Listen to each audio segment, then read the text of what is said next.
Hey everyone, hope everybody's having a good Saturday evening, afternoon, morning maybe, wherever you're at. Let's get this show started.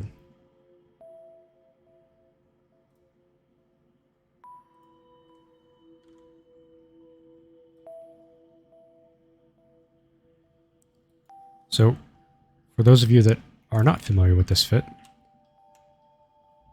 this is the T4 Dark Ikitursa. This is not the Imp Navy version, the Imp Navy Large S Smart Bomb version.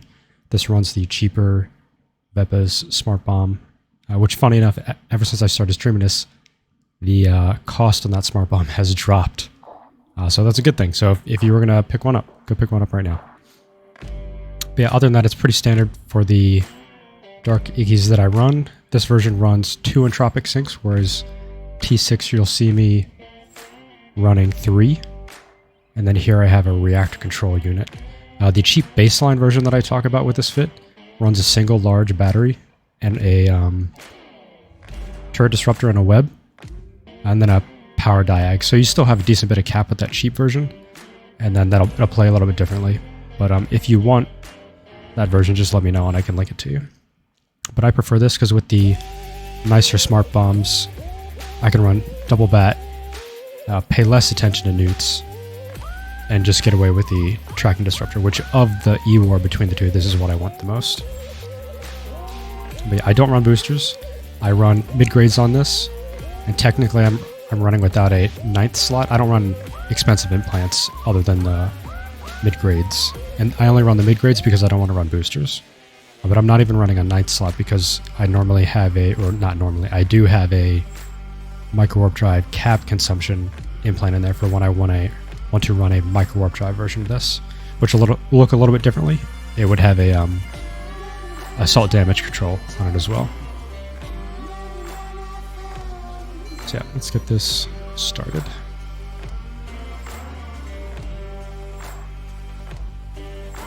I haven't streamed since Tuesday, and I haven't run any of this since Tuesday, so apologize for any rust that I'm knocking off here.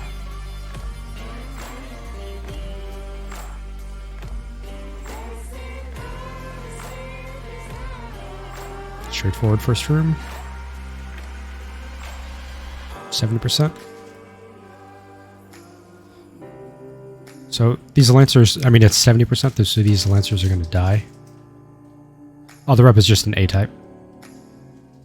What's nice about the armor reps is you can go the nicest one and it's still pretty cheap.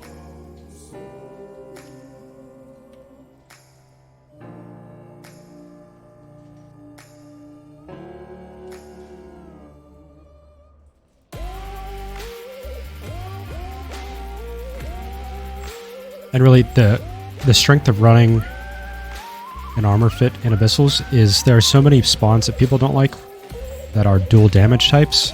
It makes the reactive hardener very, very powerful.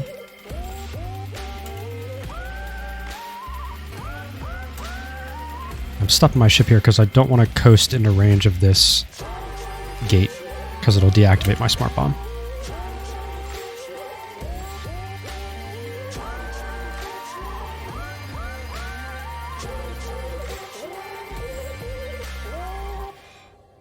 And I'll just use Baryon on these Lancers for now.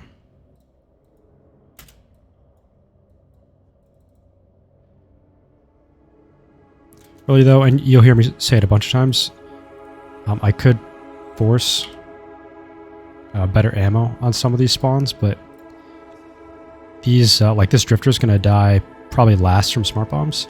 I really don't need to beat him as far as what else I gun down.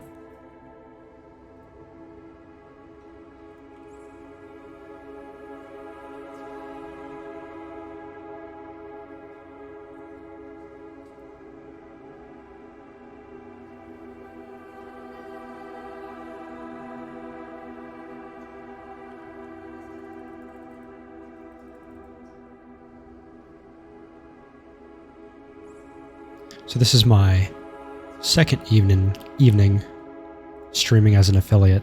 So I'm doing something different with ads. I like to do sets of 5 runs at a time, and what I'll do is when I take a short break in between sets, I'll run ads then.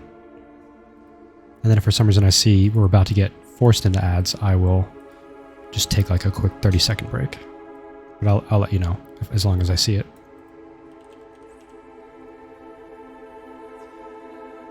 Yep, they got back on Wednesday, and then my daughter was sick from that trip, and then it hit us. So you can still hear I'm still kind of sick, but we're on the tail end of that.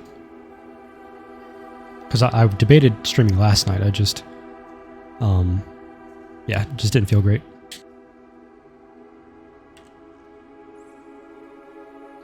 But I did mention at this point, if I'm running, and depending on what's going on behind me, I'll try to stream. So here we're going to start the tracking disruptor on Overmine. She's going to come to us anyways. I'm going to kill this plate forger. Just no reason to leave reps up on the Overmine the entire time. And then once this is dead, I'll do it now. Maybe one more cycle. There you go. I'll start an orbit on this guy. So it's 70%, so I'm going to do some things that look like I'm sacrificing tracking, but what matters most to me here is not resetting my occult.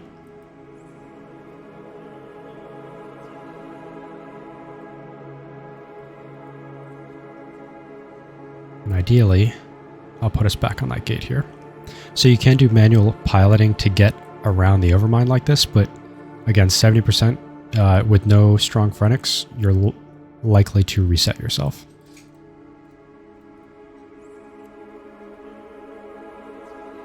Which it doesn't immediately become a death room if you reset yourself here, but it's just not ideal. Especially if you do it early occult. because at T6 well, I wasn't running a web for a long time, and I would kill the Overmind with Mystic, and Mystic is a good bit behind Occult. I mean, not that far behind, but so you have time. And ultimately, this is a single target room, so this is about as good as you're going to get with the Ikitursa. So you see that I took damage there. If it gets bad, I'll go back to an orbit just to catch up on tank.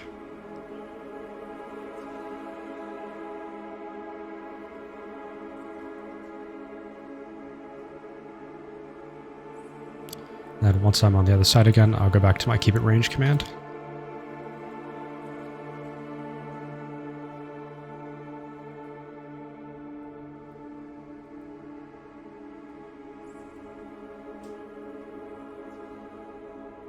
The main thing when you're doing something like this with the Iki is understanding that it turns like a bus.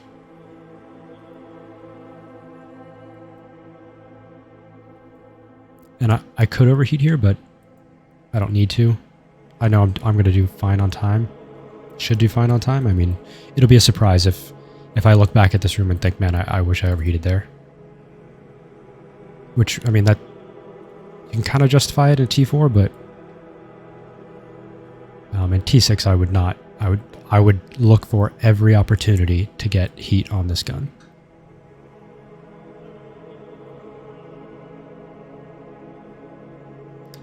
So, bling, for sure. Tank-wise, this is not far off of one the tank that I designed the T6 Iki with. You really don't need much, but obviously once you start committing to mutated mods and the T6 version I run at Estimel on, I want it to be safer. And it's not necessarily that I'm worried that I'm going to lose it, but I'm by no means a perfect pilot, and the more I focus down here, the less I'm focused on, you know, other important stuff.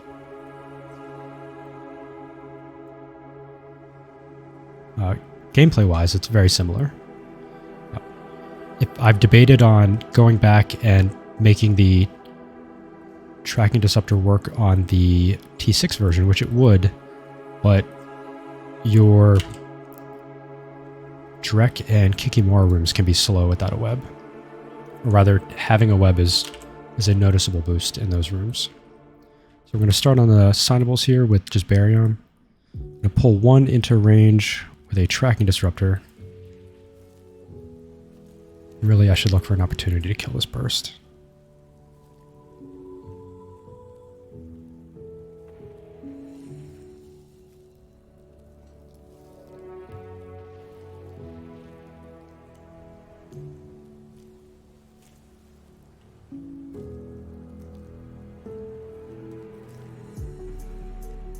And then what we'll end up doing is, you know, if this guy comes close, we're going to kill him. We're going to kill him next.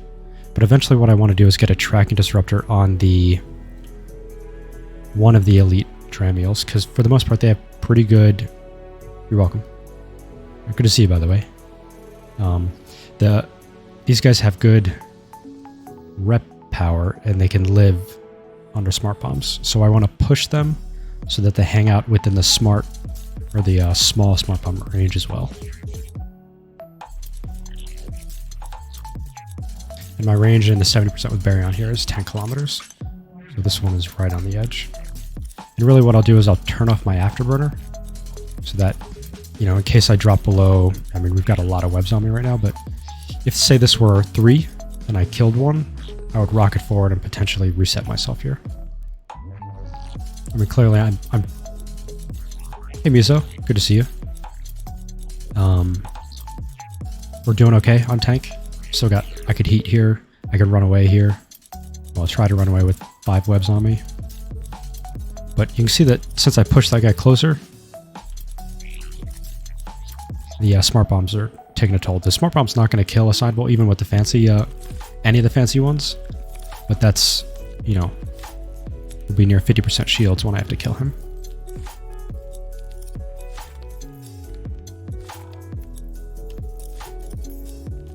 And I definitely don't know everything about this fit, especially since I haven't run it in T6 in a while. So I don't see 70% as much. And so my comment about the elite Duramials there, what that tells me is if it's a 70%, I don't need to bother with a tracking disruptor on them. They just died on their own. And they stayed within small range.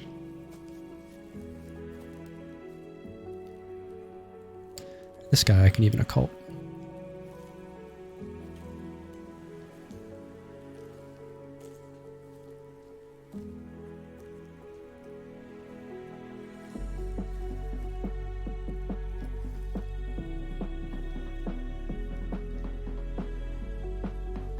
So yeah, for those that didn't catch it, I ran low tier frigs on Tuesday. One, because I had someone ask for help with the Hawk. Hey Mac, good to see you. Hope you're having a good Saturday. So yeah, I ran the Hawk a good bit on Tuesday. Ran the Wolf a little bit. Got slapped by a Tessera and the Wolf. Survived, but slapped. And then a little bit of the Ret. So if anyone out there watching is interested in the Tier 1 Assault Frig fits, I would check out Tuesday's stream. Like if you're new to the content, you're just getting used to things. Yeah. I mean, but that goes back to knowing what your weaknesses are. I mean, I wouldn't say that when it happened, I necessarily freaked out because it's like, okay, we know this is a threat, and you just pull out of it and hope you don't get slapped again. Nice. Yeah, we've, what I was saying earlier was when my family got back from their trip, my daughter had a cold, and so that took a lap through the house. So I debated streaming last night, but I ended up just laying down. And we're mostly through it now. And I definitely wanted to stream this evening. But I hope you have a good night. Hang out as long as you want. So, one down.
But this one just has, I've done ones with just salt and pepper. I like to keep it simple. So salt and pepper, paprika, and then just some sugar, brown sugar. Oh, and I put a little bit of apple cider vinegar on this one this time. And then I'll just set it on there and check it around 12 hours. It'd be fine though. When I first started doing them, I would babysit them a lot, and it's really not necessary.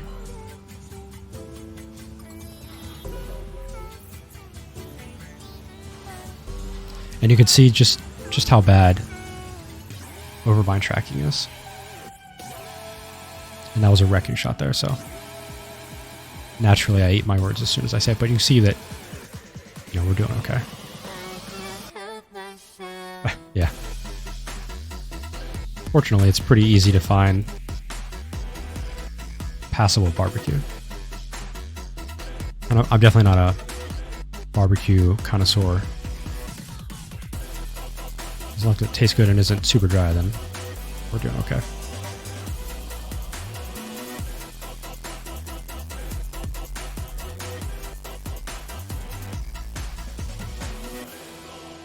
I'm going to pull my drones early just because I don't fly a lot of drone boats, and near 100% chance this thing dies and I immediately take this gate. And I would absolutely leave him there. And you can see me still check.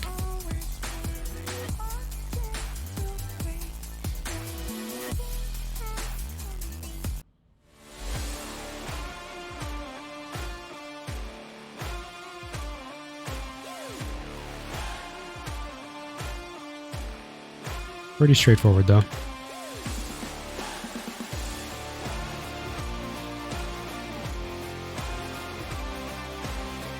Mac, do you do any cooking yourself?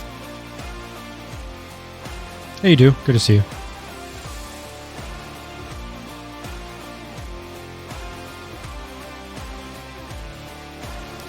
How's your gala going, dude?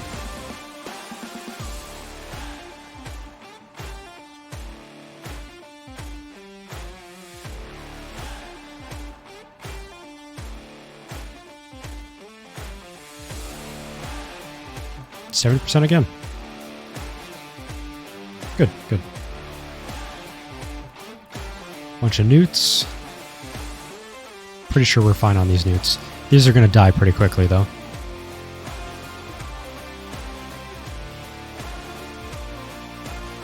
Oh, nice. Food photography. As like a class or a job. Sounds interesting.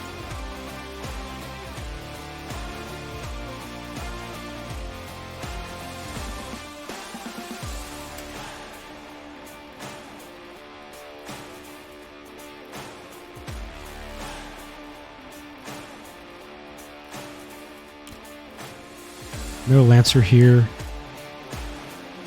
Range is 14. So I'm just going to kill Karen with Mystic here. There's no web on me. So I could force a cult, but this way I'm not going to chase her around.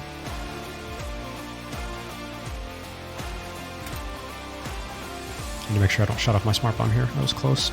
I mean, it's not a big deal. Again, no web, so... But since I'm not webbed, I'm going to set my speed to about quarter speed. Just enough so she can't hit me, but slow enough that she is unlikely to go the additional 2 kilometers and reset me. And you can see just the strength of large and medium. These are both Thuckers, nothing fancy. And 5 newts and we're okay. I wouldn't always ignore them because, like, for the most part, if this was just a cruiser room, I have nothing else to kill. I'm going to kill the newts first. Maybe turret disruptors, depending on what I'm dealing with. Interesting. So, like, what makes you want to do insects versus, I don't know, anything really? Just that it's a niche market, or if you're not selling them, I guess, just a niche thing to do. Imagine it has some interesting challenges with it. So I'm going to deactivate my smart bombs here, get the drones out on Karen. If those were a bunch of drifters, cruisers, by the time we've killed Karen with Mystic, that's when the drifter cruisers die from smart bombs. That was a good hit. Pretty much took out our armor right there. I'm going to call the drones back.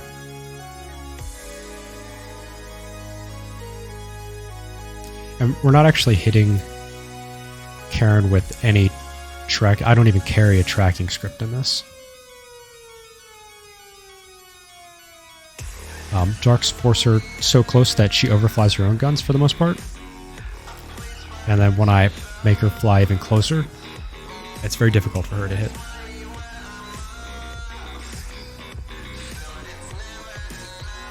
Okay. I had a friend a long time ago who liked photographing spiders and collecting them. There's a speed cloud right here.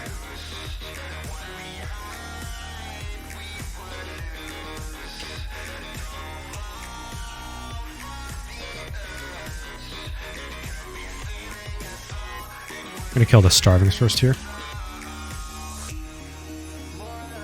So you wouldn't think so, but because usually you would think that E-War mobs would stay at their E-War range, but all of the Vedmax will respond to turret disruptors. Yeah, I could definitely see that. I don't seek out ways to, find more, but they're interesting when I find them. Yeah.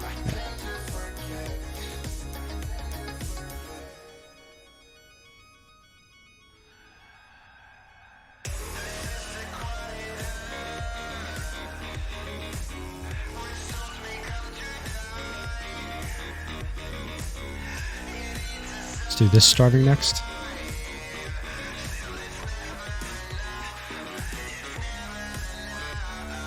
Actually, what I'm going to do, let's see if we can get him close for a cult. But even right there, I'd skipped probably 3 cycles of what could have been a Baryon. It's not amazing damage, but still damage.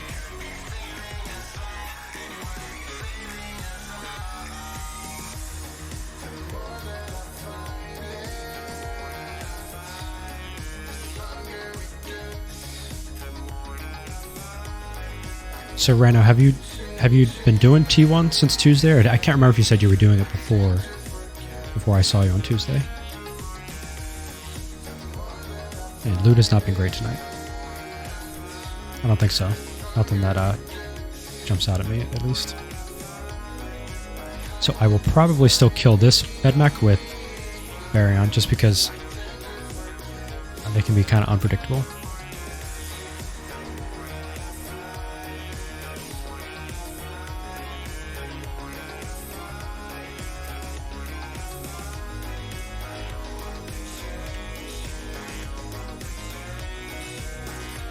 Because like for a while there, this Vedmak was within occult range, but just dipped out there.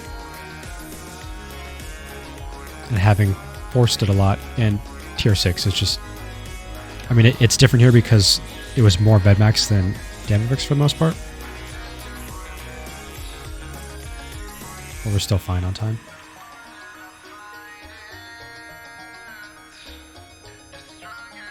Oh, nice, nice. Incursions is one thing I never really got into. And for the most part, I mean, Abyssals were the first time I really got into PvE. Okay. Well, I mean, you gotta remember, they are a lot closer than they normally fly. So same as Karen, they're overflying their guns. But with the reactive, even though I'm single rep with the reactive, I can take a lot of trig DPS.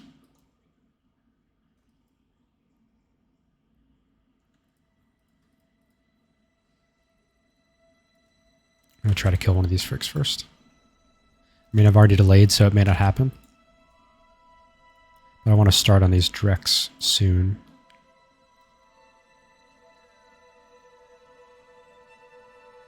Yeah, so running Vedmax in the ESS is what got me back to Abyssals.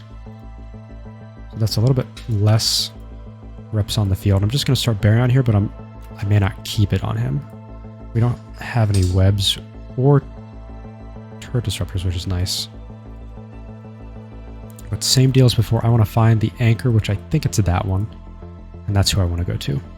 So there's a few times here where I could have swapped, but I'd rather look at my positioning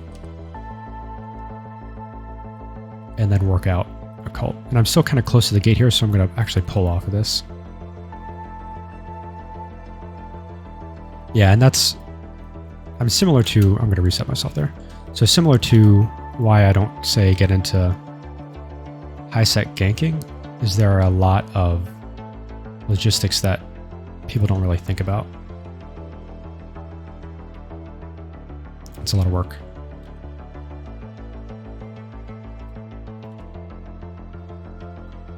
Okay, I'm kind of taking my time here. I mean, if it takes me 11 minutes to do this room, I deserve to lose this Ikitursa.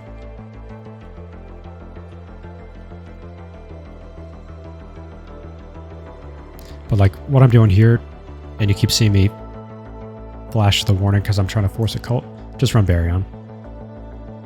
2 or 3 cycles. Yeah, so what I started doing, especially with just real life requirements these days, if I need to move something or do anything like that, I'll do it when I can't really commit to an activity. Like if I can't run Abyssals, I can prep so that when I do have time to run Abyssals, I can very much focus on them.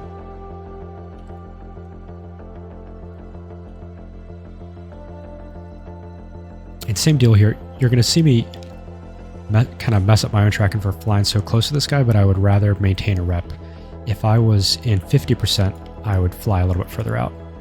But these Damaviks are going to die, and I'm going to kill this Kikimora on the way back to the gate. Yeah. I'll do that too.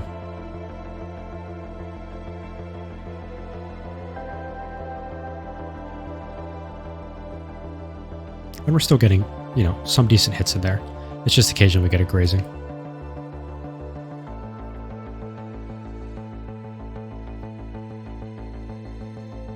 So that was a mostly Vedmak room, and then a Drek room. I honestly can't remember what the first one was. I think we started with a Karen, and we're still right over 10 minutes.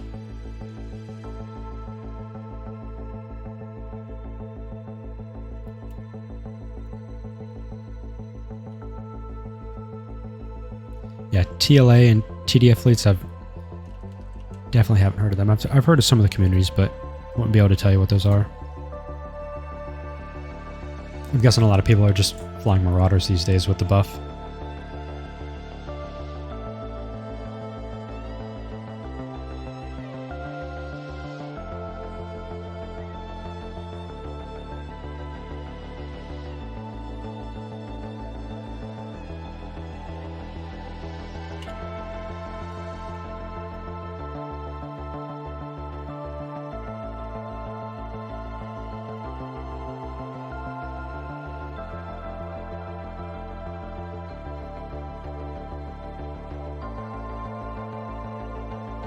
Legion Blitz Fleet.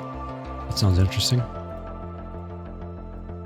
I mean, these days I would probably almost definitely do a Marauder just because I'm pretty sure I'm maxed out on all of them. I may not have like large beam spec 5. Interesting room. Okay. Starting in near a blue cloud. First 50% of the night. I want to kill these guys last, because I want to use their DPS to my advantage. But we can kill these guys as we get in position, and I'm pretty sure, something I've been working through is I'm pretty sure Unicom reacts to the tracking disruptor.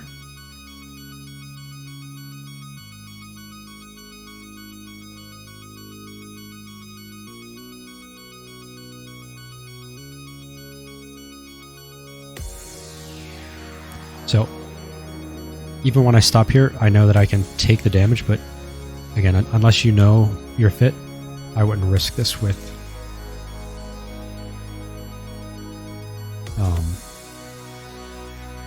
these battleships around. These guys aren't going to fly close enough, I think, to really hit the... Oh, we got one right there. So let's do this. I'm going to turn off the occult on the Thunderchild. I'm going to stay within Smart Bomb range of him. I'm going to use Mystic to kill these Stormbringers. And you can see that this Stormbringer is closer than this Enforcer. So yeah, maybe I'm just imagining things, but we'll see. We'll keep an eye on that.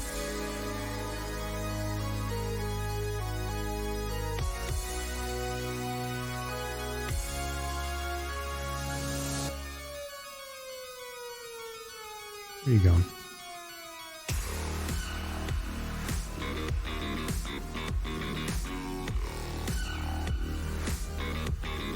The Stormbringers actually have a decent bit of tank.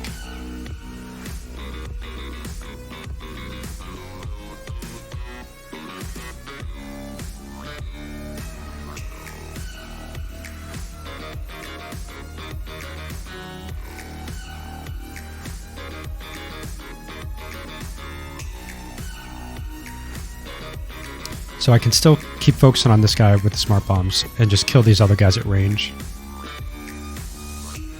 Because the whole goal of this setup is to reduce the number of turret targets.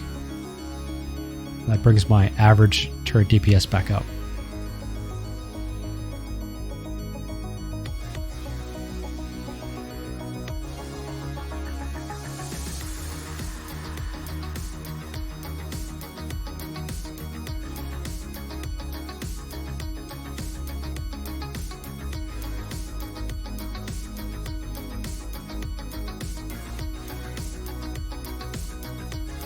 Probably go to Baryon on this guy. I'm pretty sure I'm going to reset. Yep, just did it right there.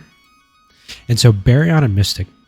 Mystic is only one tick behind Baryon, but has a lot better range. And you just, sacrifice 25% tracking. Hey, Pocket Changed. Thank you for the follow. Good to have you here.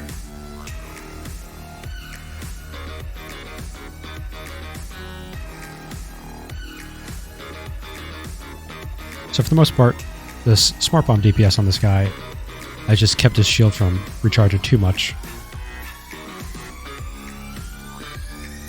I'll just kill him with a cult. What's really nice is when you get multiple Thunderchilds, you end up killing a good bit of the spawn with their DPS. And this won't be optimal because I'm not going to be right at the gate. So I could turn around here.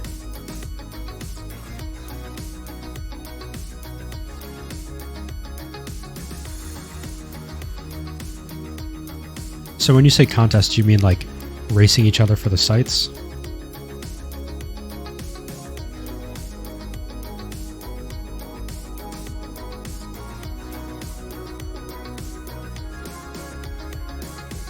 Nice. Okay. I don't even remember how the payout system works, really.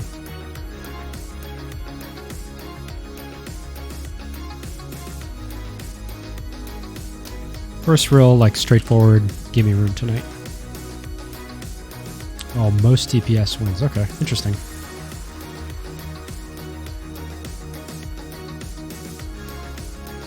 Are the mobs, are they uniform resist?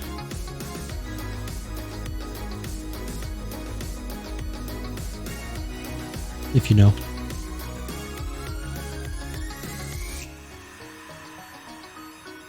Okay.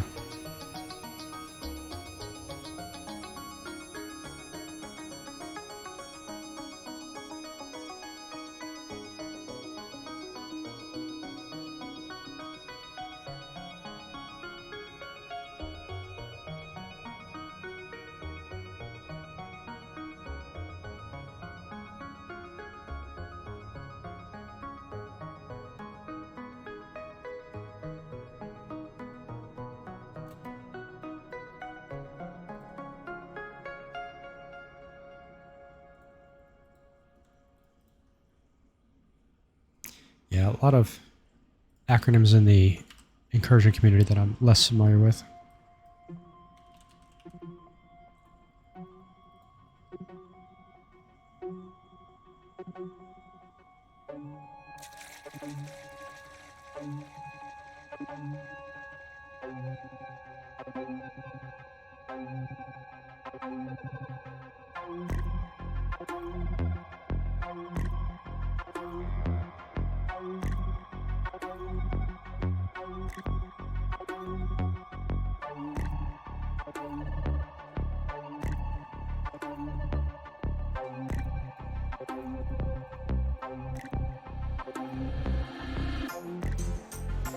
Be straightforward again.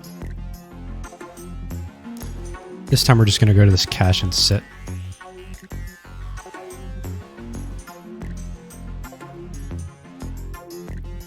Start a Mystic on this Vedmak, and then we'll see what they're doing once we get in our position.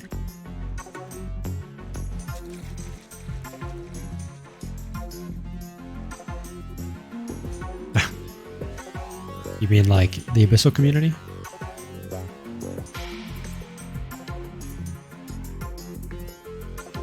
I mean, not that we ever debate fits. That's part of the fun.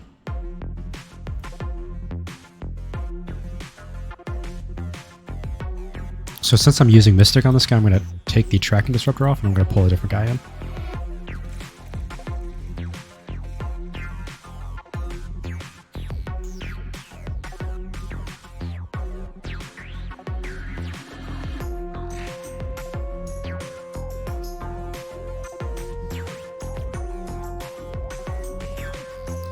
So I will try Occult once. Well, no, right there. He's not going to hang out, so I'll just use Bury him.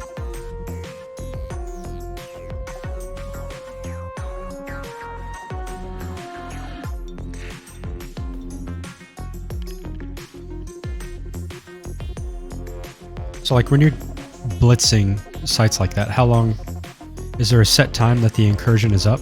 Or can you burn through it quick enough that it disappears?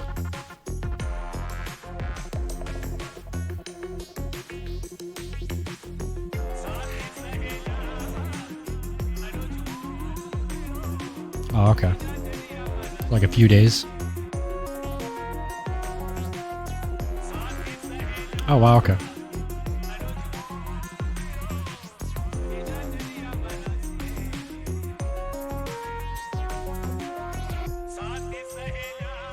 Good deal.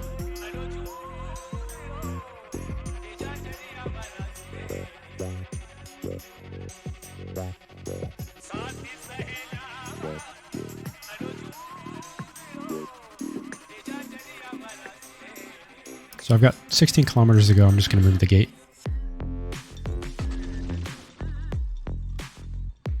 I really wanted to squeeze a little bit faster run out of here. I could swap to... Could have swapped to Occult. It wouldn't really make sense now.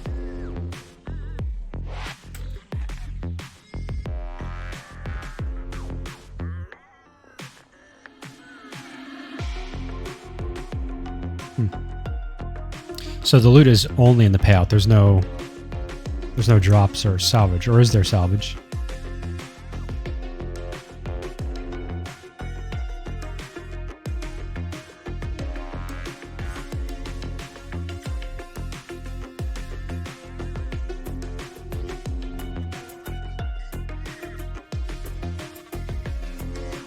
Okay, nice.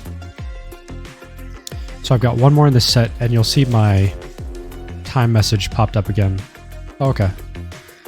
So after this run, I'll take a short break, and I will run 2 minutes of ads, because I need to restock here, and then check the pork shoulder that I have in the smoker, which I can do in 2 minutes. But I appreciate everybody hanging out. I'm going to be running these anyways, and being able to sit here and talk with friends while I do my Abyssal runs, it's nice to be able to do.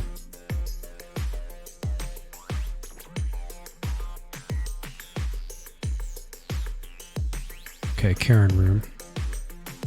50% again. Very straightforward Karen room. We're going to put the disruptor on her. So this is what I was talking about earlier. We're just going to use Mystic. I mean, there might be a situation where I could get a Occult on her because there's not, well, there's going to be 3 webs. But even if I can get a Occult on her, I'm just going to use Mystic. Yeah, sure. Do you Like, what specifically are you interested in? Because I'll think about it while I'm taking my break and checking things.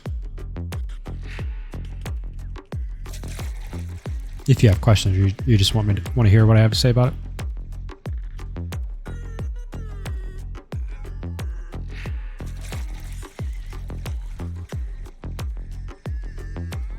Yeah, sure. I can tell you, I mean, right now, that the reason that because I usually take a lot of breaks from the game, just since I've played it for so long. The first character I had was in 2005, but things like WoW were still big. I joined the army in 06, so I just wasn't around. And then I came back right when Wormholes came out. Since then, just because I've played a lot and for the most part done everything I've wanted to do, I'm not paying attention here. Turn on your smart bombs. That's the key to this fit. Turn on your smart bombs. I'll take a lot of breaks. So the community around Abyssals, which is this one, is probably the reason I've continuously played for so long. I still have taken some breaks, but going back to 2021, I've been pretty consistent. And the community's great. I really like talking about fits. And the Abyss is nice because you can very quickly go in and test fits. Even if you don't get the spawns that you want, you can kind of get some validation on what you're trying to do. And I really got involved with them when I started designing this fit, because I just come back to Abyssals, really hadn't done much with them in a while. I'm going to stop my ship here. 3 webs, we're going to go to about just over 75% speed. I want to see the health of the webbers, because when they drop, I want to make sure I don't reset myself. And we're just going to orbit this gate at 10 kilometers.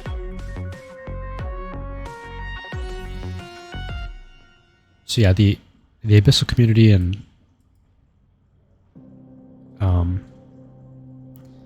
gives me a great place to meet like-minded individuals. For the few people that were interested in talking about this fit and iterating through it. And I also like helping newer pilots, which I think the game is in a great place. 1, to get into the game, and 2, for solo pilots. And obviously that's relative, compared to where we were back in the day. But Lurkers is a good community to join for those new pilots. Because low tier is a lot easier to talk about than higher tier. Because minor changes in fit, minor changes in rooms and spawns, how someone flies. For the most part, once you've seen a few different rooms in T1, you've seen everything you really need to know. And if a new pilot is flying in Tier 1 and T2, they're doing pretty good. Sorry, Tier 1. New pilots should not do Tier 2, even though there's a desire to jump there. I mean, other than that, the community is like any other. There's a lot of, a lot of different personalities. And I would say I'm probably a personality. As far as I have a particular way of doing things and things that I like, and I try not to, I guess, impress that personality too much in Lurkers, but I mainly like hanging out these days to make sure that new pilots have information that they can trust.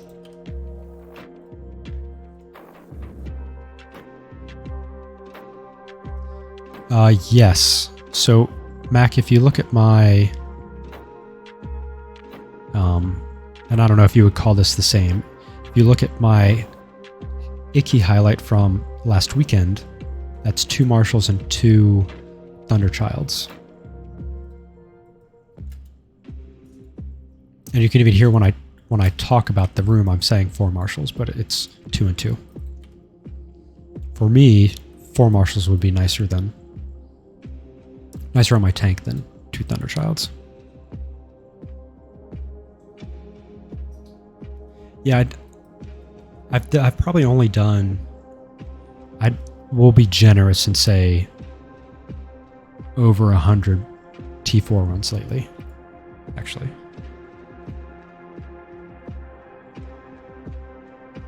Probably closer to 150. And I might have seen 4 marshals, but I can't recall. And one of the reasons for that is these smart bombs firewall a lot of missile DPS, and so it's just not really a room I remember. And why the Thunderchilds slap me is my resist profile, and I can't firewall them. I mean, this is influenced by where the reactives right now, but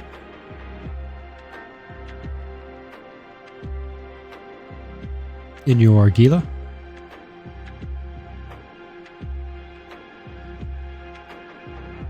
I mean, marshals in general are rough on Gilas for a few reasons. 50%. Yeah, since these guys are still floating about, we're not in any rush here. I'm going to put this tracking disruptor on the starving to see if he'll come into small range. And since we reset there, I'm just going to go back to Mystic. Herring are just very unpredictable. You can see he's got his micro warp drive on. And I could swap to this one, but he's just as likely to turn his micro warp drive on. Take care, Rhino Tiger. Good to see you. Thanks for hanging out. Good talking to you. Definitely learned some stuff this evening.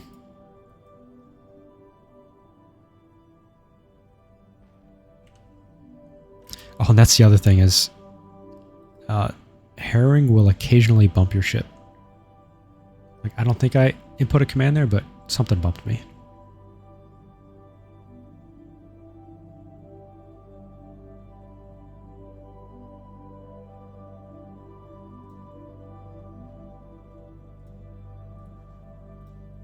And for those who haven't seen me fly this a lot, I know it looks weird with me sitting here. I can definitely, one, improve my tracking, because even with Barry on there, I had a grazing, but until these Damaviks die, I don't need to kill this guy any faster. There's a glancing.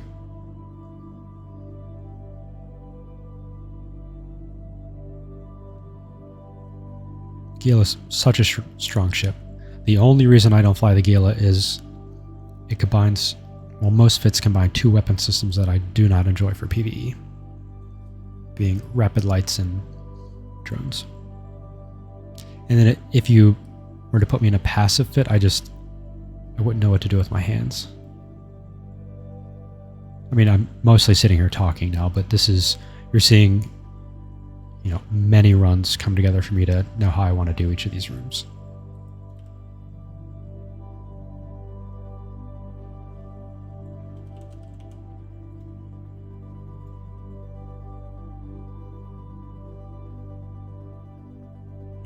Yeah, you can definitely run T4 for cheaper, but if you want chill, I don't like the word safe for T4 and higher, because I mean you can definitely still lose something. No boosters if for some reason you didn't want implants, but honestly with the change to stations, I really don't see any reason not to. Here's a 3, not a 4, but a 3. I don't see any reason to, you know, not have implants. I mean, if you're running a lot, why not? Especially if you're not just starting out. I'm going to offset these a little bit to help with the damage. Attacker Drainer.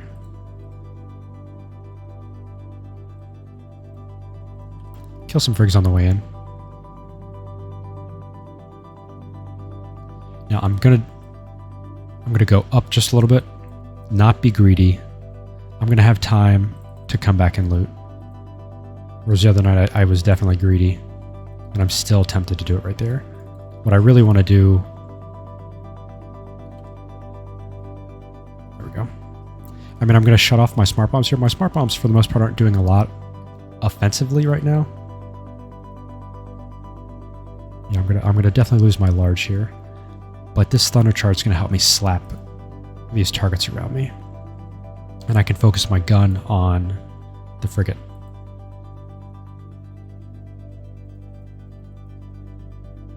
And I'm actually going to do the So let's turn this off.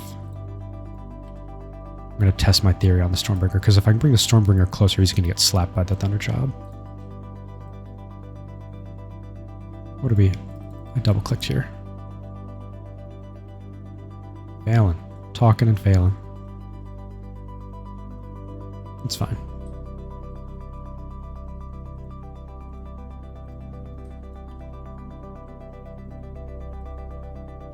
Oh, it's because the one Marshal died from the Thunderchild and I floated away from it. That's what it was. Yeah, yeah. So I'll kill this Stormbringer and then kill the Thunderchild. Actually, what I'll do is could drop an MTU here. If I go out closer to the Thunderchild, it's going to make sense to drop an MTU, I think. It's definitely, this is going to be a slower run because of it, but not paying attention.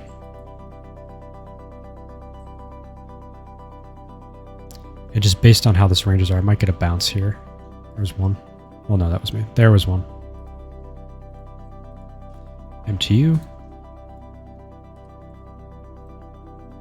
And I could tell you with these MTUs I can... Well, it didn't go. That's right. New UI you can't drag out. Let's work with this a little bit. Just to get on the other side of it.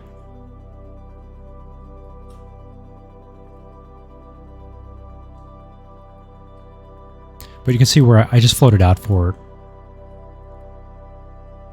I think with the new Photon UI, because like I just tried it there and it didn't work, and what I'd heard earlier was with the new Photon UI you can't drag it. And that's why you saw me drag it and then wonder what just happened. Okay. I'll try it again next time.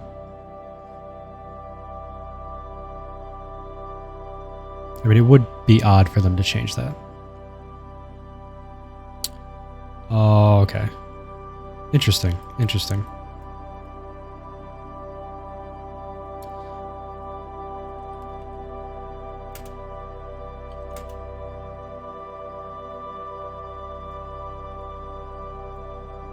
So ideally we want to scoop that without spending too much time here, and I've already bled a lot of momentum. I mean, I can very easily go back in the clip and see if I drug it out. Not a huge deal. But yeah, by not... There's probably a lot better ways I could have done that room. Not floating out for 20 seconds, definitely I lost a lot of the AoE power of what that Thundershot was doing. And then by killing him last, he had more shields, and I chased him out to the edge. So you can see I'm sitting here and I haven't shot anything for probably close to a minute by the time I get through this gate. So that's a safety thing, whereas I'm fine, but I want to go faster, and that would hurt my average clear time.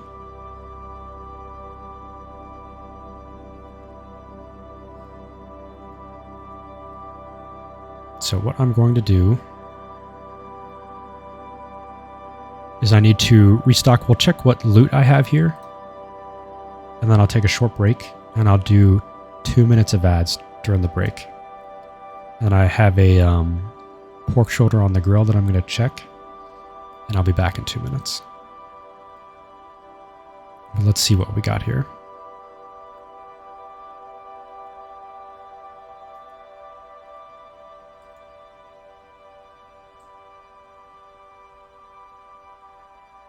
So what I do, and if you've watched the stream enough, you'll see that I've got my ammo here, and then I move my paste and pack rat down. And the raging filaments stay right here. And the only thing that I see is that, and I don't use stack all until the end. Yeah. I mean, almost positive I could get this thing through a T5.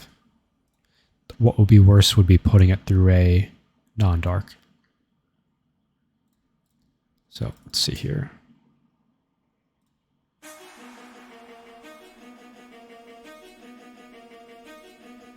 Back this out of the way. And I'm still not really... The new UI seems neat, but we'll see. So set of 5. I've been live for 1 hour 10 minutes, so just over an hour. I had some slow runs in there, but 201 mil ISK. Obviously not amazing ISK compared to something like T6 Cruiser, but I'm sitting here, very relaxed runs, talking to friends. Raging Dark Filaments are cheap, so that was arguably almost all profit. So yeah, I think I've got Baron in there. Should be fine on ammo here. Yeah. So yeah, I'm going to take a quick break, 2 minutes of ads, and then I'll be back and we'll do another set. I appreciate everybody hanging out. I don't have a schedule, so if you are planning on bouncing right now, first, thank you for hanging out. And 2, follow me, because just with my schedule being what it is, that's the easiest way to find me or find that I'm online. And I also have a Discord, and I post that there. And I also hang out in lurkers, and so you'll see me there. But yeah, let's do short break. We'll be back.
Okay, back and ready for the next set. So what I was saying earlier was I do this.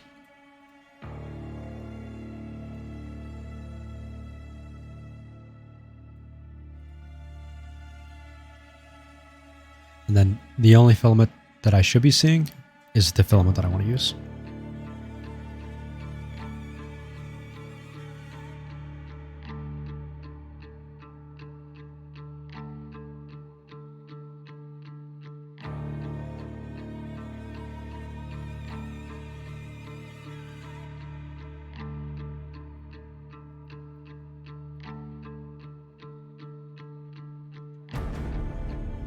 Shoulder is doing good. I've probably had, so I cook on a big green egg that my wife got me as a present. And I've had it for, I think, 2 years now. And I've been doing probably shoulders for about a year, year and a half. So similar to running something like this, I've put a lot of practice into it, and so far we're sitting right at the temperature I want on the dome, and I haven't touched it since I started it. And if you spend any time grilling or smoking, you know that's a good feeling. And ideally, I won't have to touch it until the morning. Okay, let's get started for our second set of the night.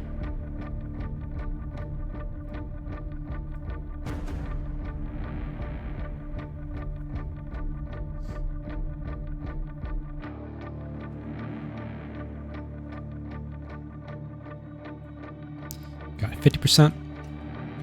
Might have gotten our 70% out of the way for the night.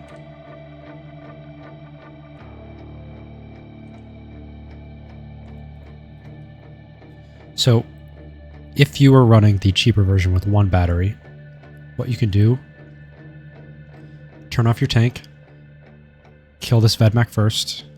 In 50%, I found that starvings will only shoot you if you track and disrupt them. So they need to come closer, because where they naturally sit in 50% is right outside their gun range.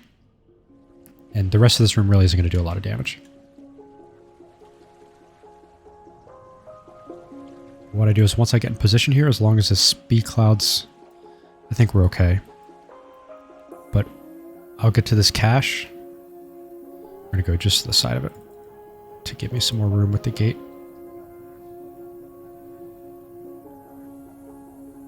Actually, no, we're not going to loot until the end because it's right on the gate. So once I'm in position, I'll start using Occult. Reactivate the large again. Deactivate the tracking disruptor on this one. Since I've got a good Baryon on him, I'm just going to kill him with Baryon, and that'll give me time to get this starving down into Occult range.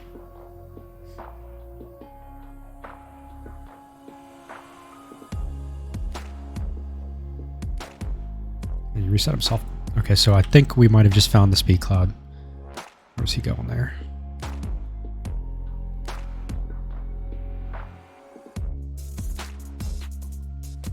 I don't see anybody moving too crazy.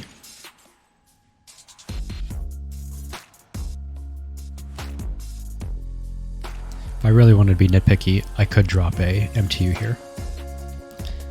I mean, we're still pretty close, so it's not a big deal, but if I was, say, out here, even though it's in line, I'd drop one, just because with server ticks being the way they are, and Ikitursa's lack of agility, I mean, I'm going to be sitting here anyways, so I'll just loot it and not mess with it after.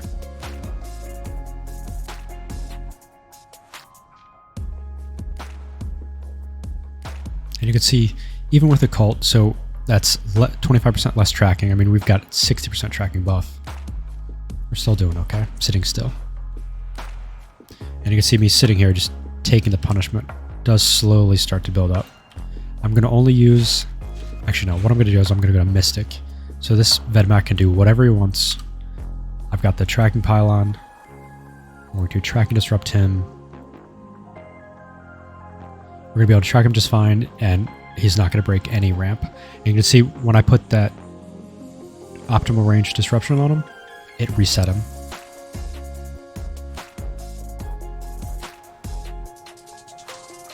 And if it was a really tough room for you, say you're running less tank,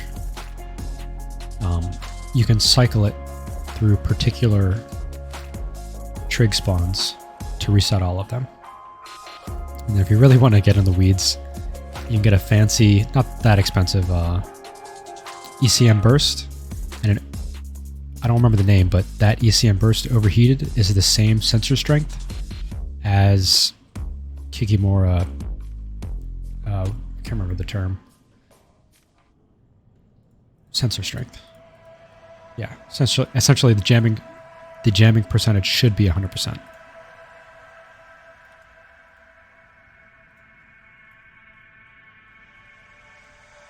So we're going to be able to track these guys just fine with this, but I'm going to stay out here and let the smart bombs still do their thing. Should be able to. I want to say I've tried it, but it's been probably a year and a half since, just to see if it would work. But once I started doing the turret disruptor, if I have a mid slot to spare for E-War, it will always be a turret disruptor. And I have starter fits that I recommend people do this as well.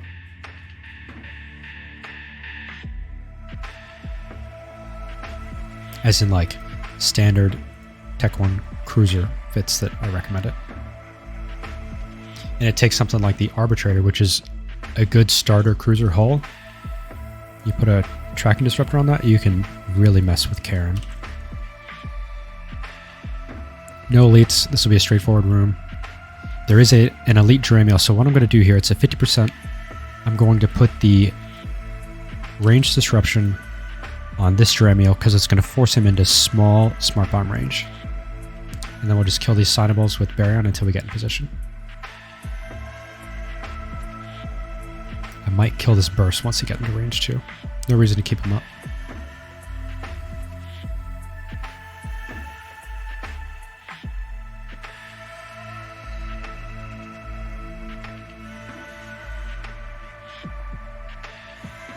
But Angel Rooms is one of the places where the reactive isn't as strong. Yeah, Mac, if you remind me, I mean, if I don't remember, I'll go in and I'll do it. And I'll clip it.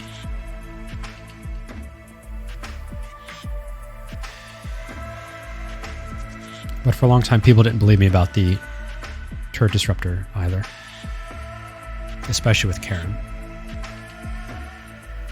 And for those who haven't seen me run this fit before, I run this module mainly for Karen. That way I don't have to chase her.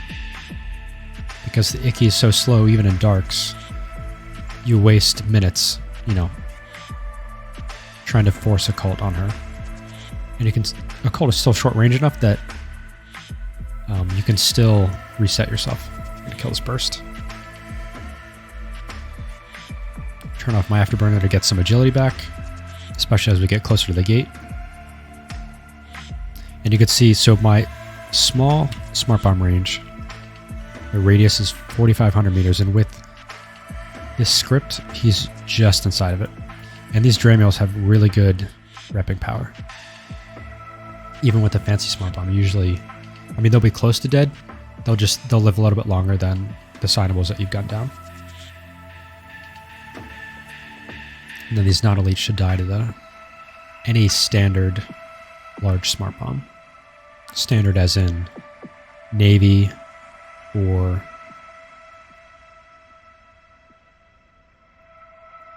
fancy. And this is actually a mistake. I could have killed this guy with a cult. And what I've done here is coasted in and turned off my large. That's why these guys aren't dying.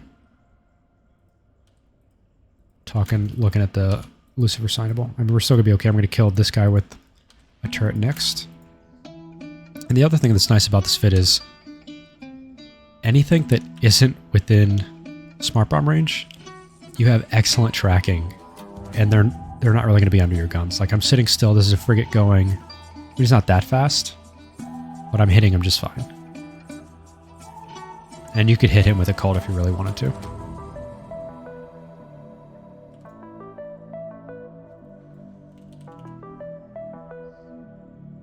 And then when you're just starting out in Abyssals, or even as you get more comfortable with them, always consider turning everything off going into the next room, because that's a good bit of cap that you can recharge.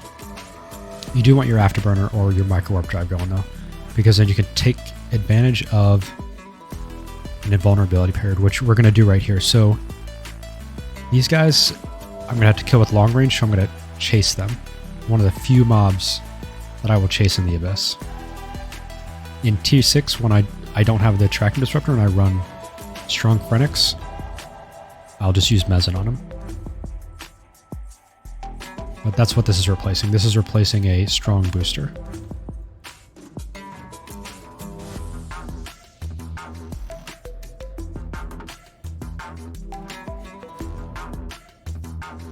And what you really don't want is you don't want these guys to be your last target, because you're going to chase them off the gate and it just wastes time.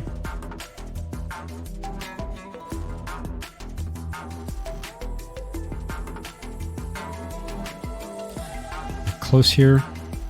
I'm going to do occult while I can just to try to nuke one of them.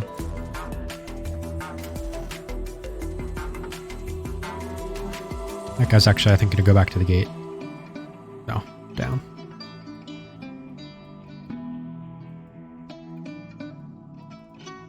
Still going to get a few cycles on this guy. But you can see because I'm moving, these guys are mostly outside of small range.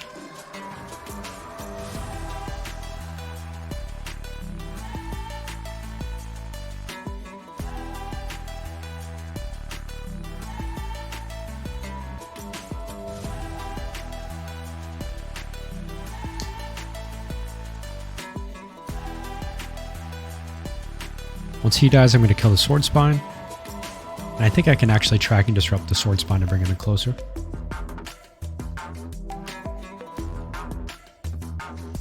But you can see even with a Navy large smart bomb, these guys are in range and I'm moving.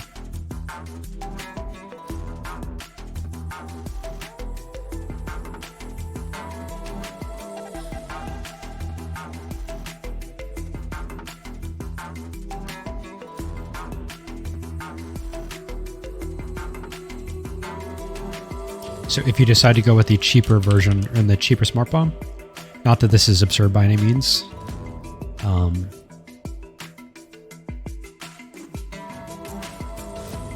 run maybe a standard exile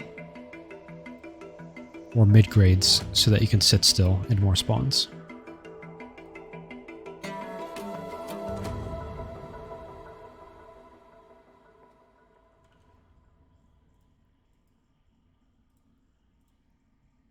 See how we're doing on our music list here. Got some time.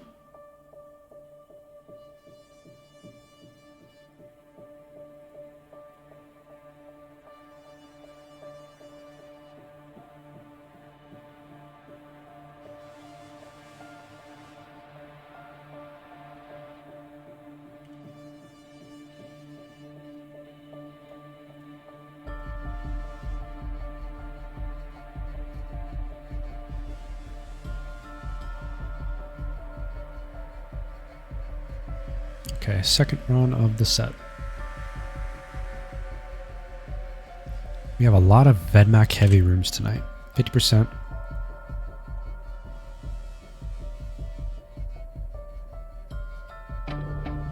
So this will be obviously a mostly gun room. The smart bombs will help some. Swap to Mystic. Yeah, it really is. And like, this guy's not going to shoot me. So I can leave him for last, because he's definitely not, I'm not going to get neutered out. Single cycle this to get the loot. And I will try to force a cult on these guys. Without a web, though, it's difficult to stay in range if they want to leave. So I'll just use a basic orbit command. Not orbit, approach. We're right where a cult would start, so I'm not going to swap to a cult here, but the next target will get a cult.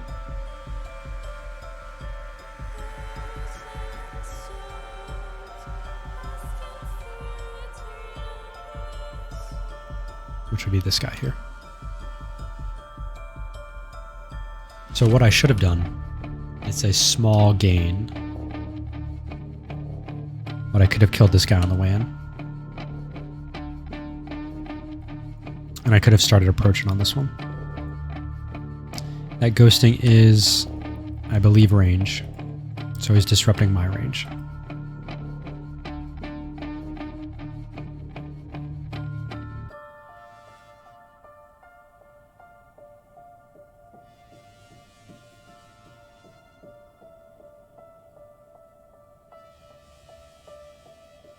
So far, we're able to hold our occult. And since I was using Mystic, it's the same tracking.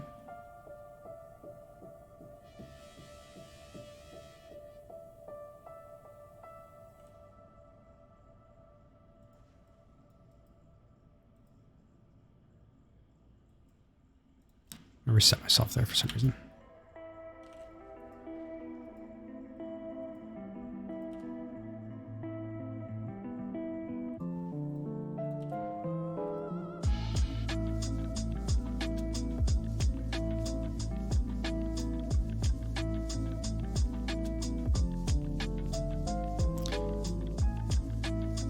This guy's still not shooting me.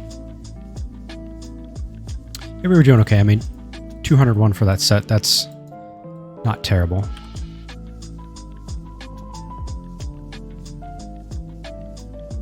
Now I want to see if I can stay within range of this guy first.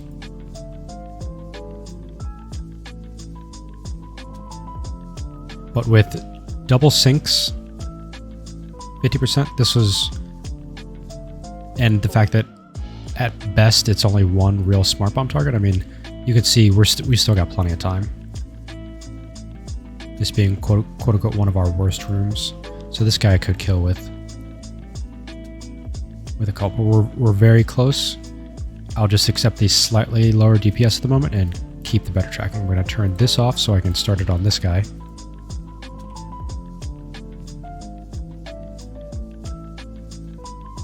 Since I have the range of this, which is 14 right now, even disrupted, I can start getting into occult range of this one. And you can see now he's shooting me. Should be.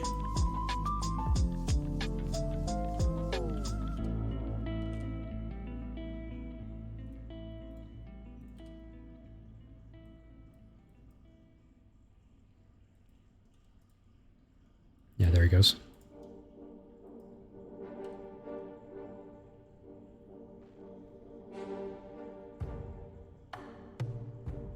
What I'm actually going to try to do is try to put the TD on that Damovic to see if I can get him to come closer.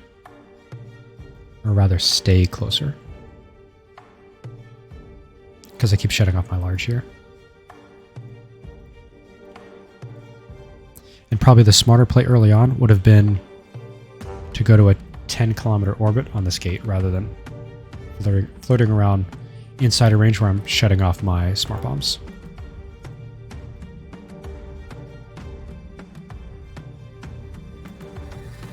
I'm just going to stop here. Go back to Mystic. I still have to kill this guy, and the smart bombs are going to give me a head start on it.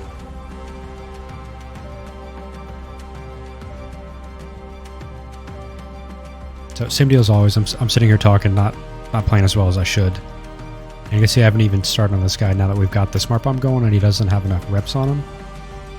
He's going to be low by the time I swap to Tetrion.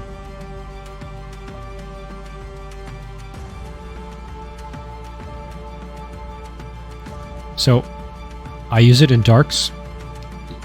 So, when turret enemies in darks hit the penalty, they fly closer to you, and that flies them into my smart bomb range. I use the tracking disruptor to push certain mobs even closer. The most notable one being Karen. The second part of that is I'd never fly tracking computers on turret ships. Personal preference, the same thing with tracking enhancers.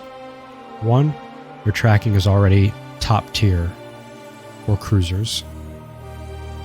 If I can't track with this here, I need to go learn how to essentially fly a turret ship. Especially with the projection, even with the dark bonus, or the dark penalty. So the other side of the tracking computer and the tracking enhancers would be range. Optimal range obviously is very helpful, but that's all I get. So that's a mid slot, or even worse, a low slot, and I'm getting half a bonus from that module. In tier 6, what I do is I run Strong Phoenix, and I don't run a turret disruptor to give me the bonus that I need. Because especially in darks, I mean, you only need to shoot so far in the Abyss. Outside of darks, it's just over 60 kilometers, and what's nice is that's right around mezzanine range.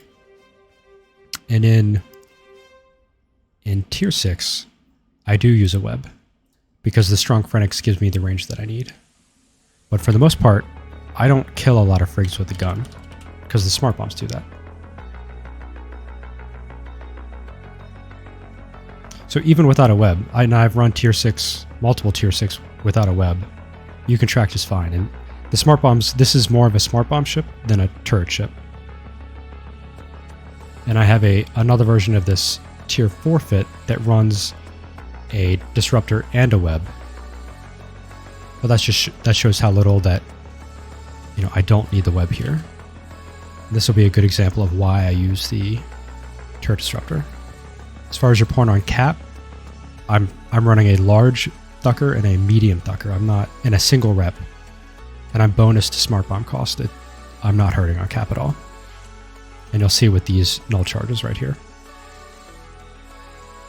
So there'll be some opportunities in this room where I could get a cult onto Charybdis, but the drifters are going to take as long as it takes me to kill Karen with Mystic. So I don't need to outpace her and kill these guys. Like, I don't need to kill her before these guys, and these guys don't need to die before her. Because the entire goal of this fit is to lower the number of turret targets, because as target count goes up when you're flying trig ships, your average turret DPS drops. A lot of people, they'll look at the Ikitursa and they'll remark, hey, you can do 1300, 1400, 1500 DPS, but even in tier 6, you're talking maybe 1 or 2 mobs that will get you anywhere close to that. So what I'm doing here is I'm going to set my speed manually to about 25%. I want to move just enough so that Karen can't hit me, but also she stays within Mystic range because I don't want to reset. And I've turned off my tank here, and you can see just how little damage you take. The big threat here is Karen wrecking me, which can happen, but even in tier 6, and this resist-wise, a wrecking shot from Karen will take me to half armor.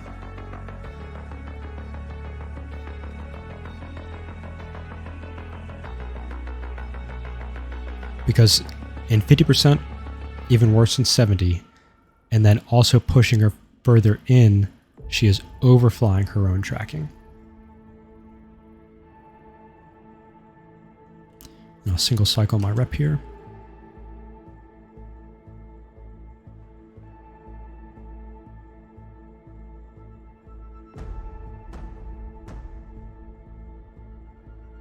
So you can see even here it's just not enough cap pressure.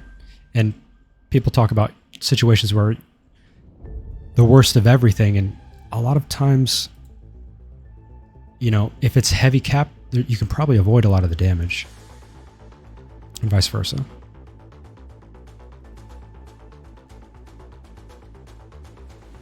There we go. Died right on time. Always remember to set yourself back to full speed. So to compare, if I was running, say, a web, or just any situation where I could force a cult on Karen, and I've still run more T6 in this setup than T4. Karen in T6 with a cult takes about 1.5 minutes to kill. Karen T6 with Mystic is about 2 minutes and 45 seconds. The difference is when I do it with Mystic or Mezzan, sorry, T6, that number is with Mezzan, not Mystic. The difference is with Mezzan, I'm going to end that room on the gate. Whereas if you do it with Occult, you're likely, you could potentially be 60 kilometers off that gate. And that's 1 minute. Even with the dark boost, that's 1 minute you're going to waste not doing anything.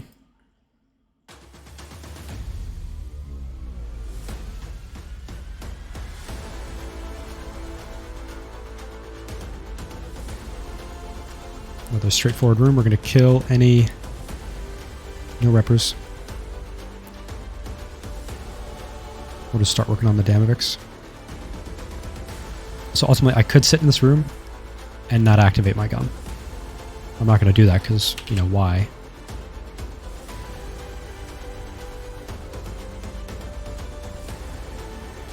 But I mean, that's to go back to your point, Spartan. That's what's really nice about the Ikitursa is there's not a lot of fits in the Abyss that have mid slots to spare. I mean, look at the other popular options. They would kill to have that kind of flexibility. So when I first ran this, I only ran a web. And like I said, in T6, I do run a web. And where that will mainly pull ahead are the 70% Kikimora and Drekavac rooms. And it's mainly because our agility is so poor and Drek agility isn't great that it's easy to reset yourself.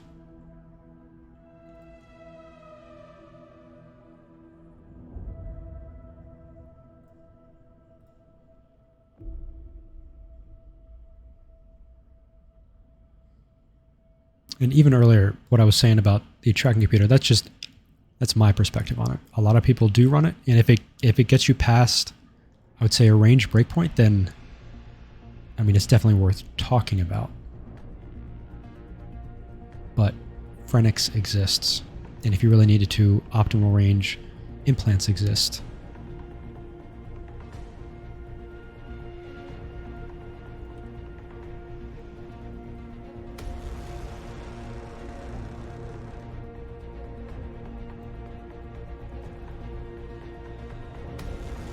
So ideally we're hitting our highest health targets with the gun. No reason not to. It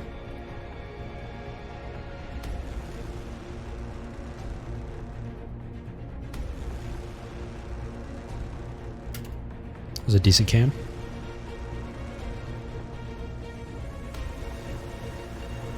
So I could go closer, but I don't want to shut off my smart bombs and the striking will die.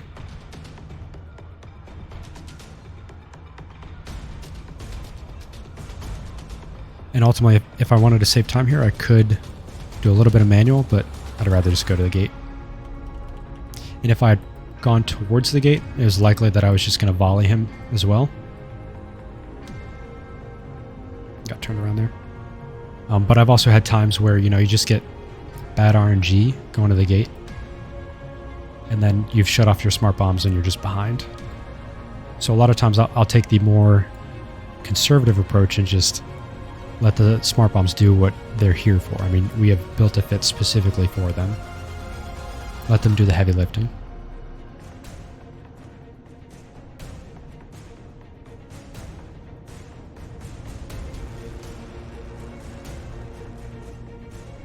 Okay, so the shack rooms are always our most interesting.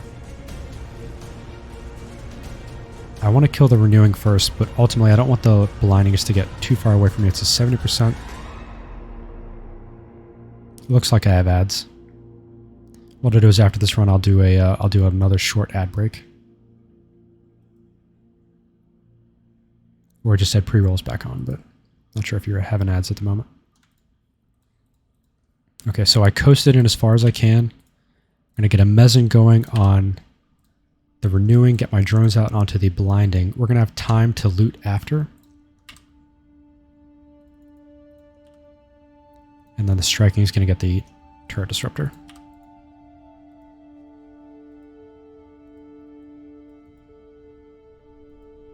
The tangling is going to go with me wherever I want. So as long as I kill the guys that are trying to pull range. So I've got the renewing on the mezzan. The mezzan on the renewing. I'm not going to swap anything here just because he's going to die and I want to get in range of this blinding.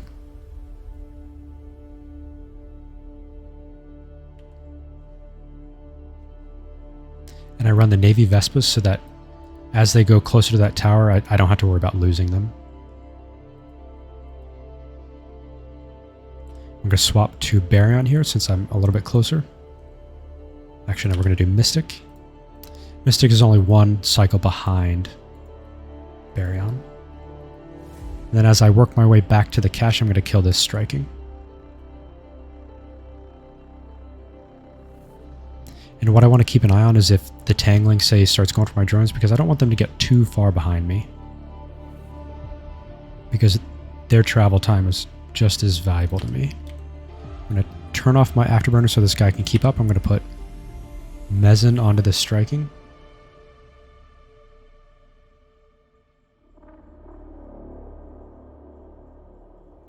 And like for the most part, even though, you know, we're using lower damage ammo, this is all movement that I have to make. So I'll go off to Baryon. So Mezzan is very low. So you want to use the other ammos when it makes sense. But you want to know where your breakpoints are. If you've already cycled past Baryon or past Occult, stay on that other ammo.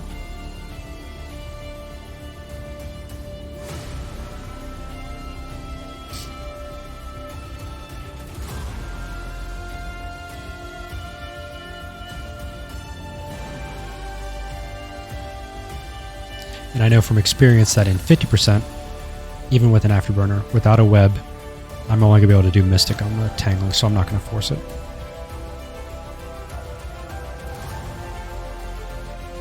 But ultimately right now, you're looking at one of our slower rooms because we have mobs that are flying outside of, you know, all of the strengths of the ship. But when you look at rooms where it's all rogue drone frigs, or all FELTs or drifters or something, you know, that's what people focus on and think like, hey, this ship is very strong. You know, I'm just going to get in here and start dunking rooms, and these are the rooms that you have to learn how to fly through, because you're not going to die to rogue drone frigs. I mean, there's ways to optimize there, but they're not going to be what kills you.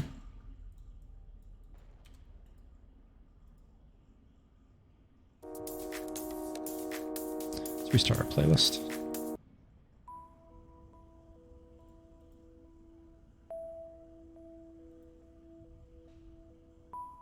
So definitely taking longer than I really need to here, but we've got plenty of time.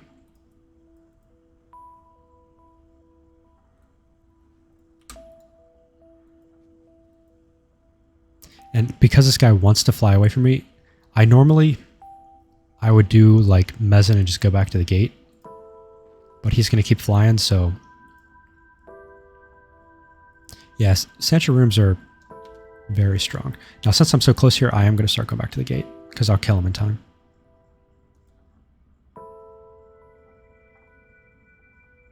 And even though this is, you know, it only saves me 2 seconds here, 5 seconds there, you do that across multiple ships, and that adds up.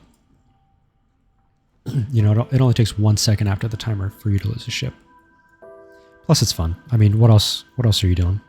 I mean, everybody plays for different reasons.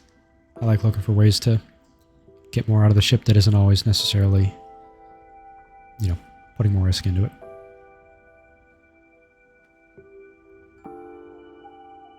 Yeah, another Karen room. I mean, I have almost, well, at that point had, what, 11 and a half minutes or so?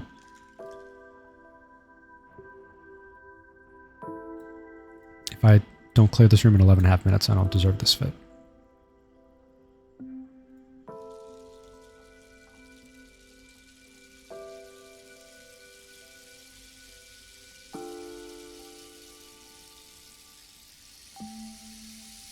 %, so we're going to be very close here. You can see I'm only going out to 14. So I've already turned off my afterburner. I'm going to watch the health on these two webs because it's going to cause me to rocket forward and I don't want to reset.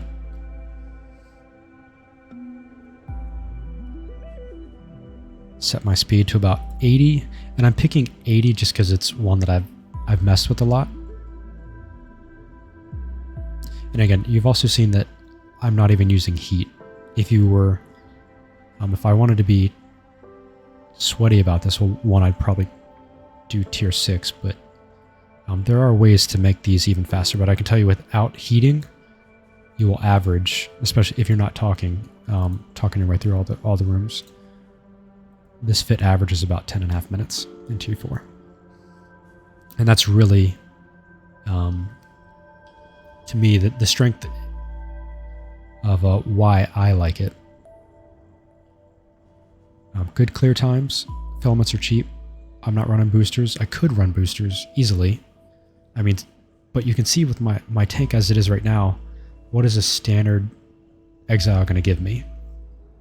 I mean, there are rooms where I have since then used heat on my tank, but I mean, or I could just not worry with exile, because once I start doing exile, I'm going to start thinking about, you know, getting a run or two in if I only have so much time left, which at tier 4 is, I'm not going to worry about as much. At tier 6, if I have 19.5 minutes left on boosters, I'm not going to run that 5th room or that 5th run, because I don't want to lose a fit because I decided to be stingy. And I mean, if you think about element cost 4, so I'm about to already did because I killed those webs. We're fine. Now with the speed, I'm going to go to the gate. Yep, right about there. So other popular T4 filaments. Just right away, you're ahead on ISK. If you wanted to run boosters, you could run probably double standard and still be ahead on your runs just from filament cost alone for dark at tier 4.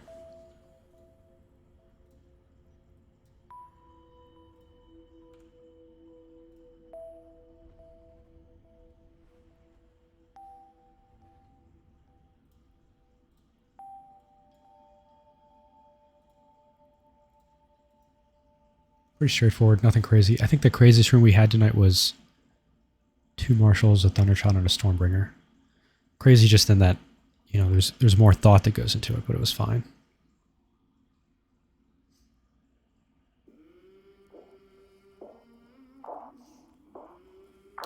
Yeah. So I definitely, I mean, if I'm averaging all this time, you know, averaging such low time, I could be taking nodes. But I'm not worried about it. I'm getting competitive ISK per hour for, you know, the energy that I'm putting into this.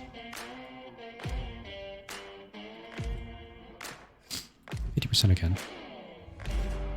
Yeah, I mean, that price on tier 4 makes T2 frig runs pretty competitive, but I mean, if you're clearing fast enough, which I don't think anybody really is.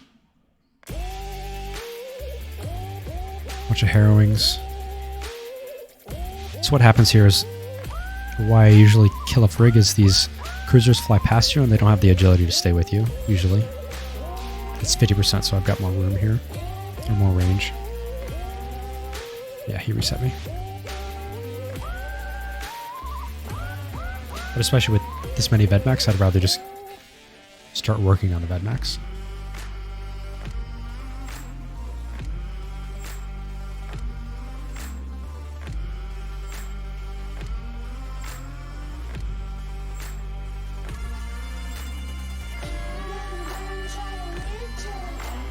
I'm going to decycle this because I already have a long range ramp on them. I want to see what I can do to these other herons with their range. And I turned off my large, but we're going to loot and go back out.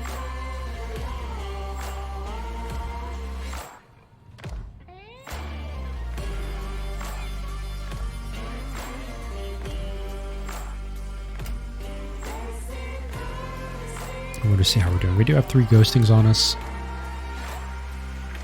And they are tracking ghostings. So once we're set up here, I will probably do Baryon to give me some tracking back.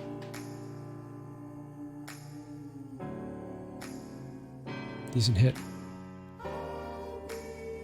A hit.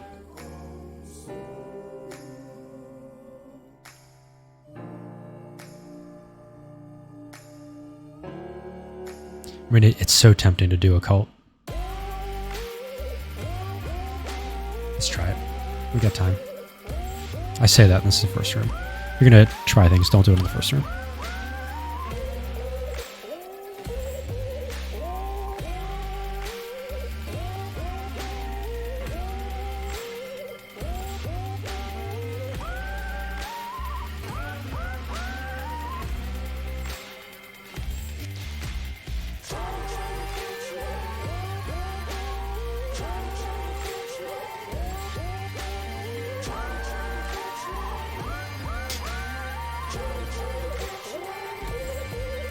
Okay, let's see what we can do with this Vedmak.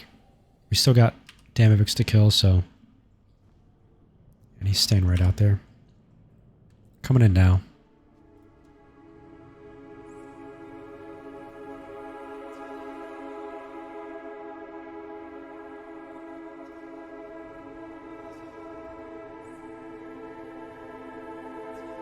So yeah, triple turret disrupted, occult sitting still. We're still hitting this guy. That was a grazing.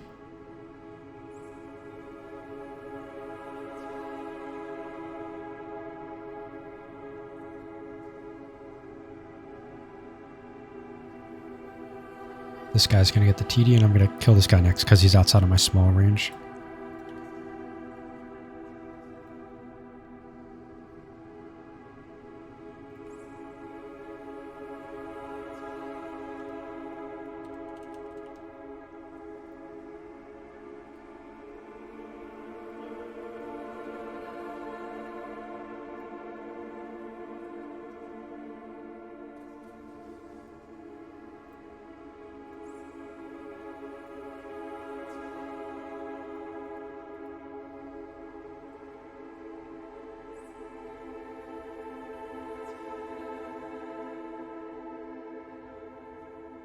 Another Lashak room. Okay, this is also starving Lashaks.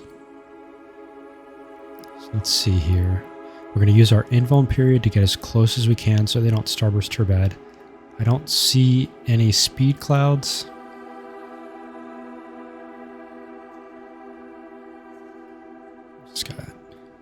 This guy is potentially going to get stuck on the gate. Let's go to him. No, he cleared it. Drones out. We can start mezzing pretty early here. We want to get these starvings before they get too far off of us. And also, since these guys are grouped up, yeah. Striking there.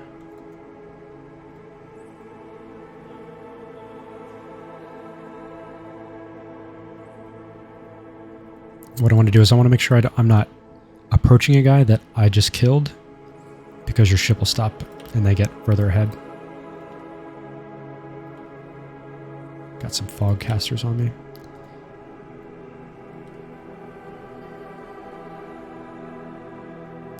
I'm going to move my drones here.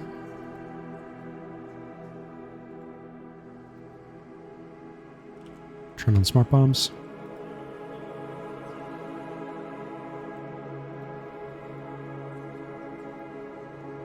Deactivate smart bomb since we're near our drones. This guy will get a cult.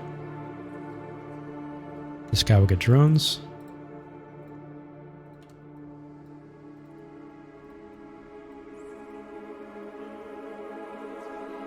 It's a good song.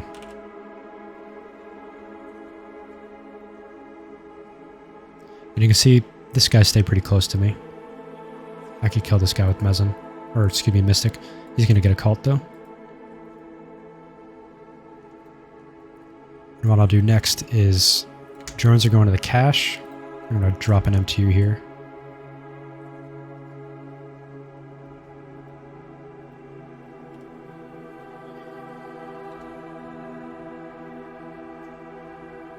And I know it seems strange to drop the cache, or drop an MTU just for the cache, but I know I'm going to be around this position. I mean, I am pretty close to the gate. But it saves me probably 20 seconds going up there. And because I'm pretty close to this guy, I'm going to start moving towards the Lashak.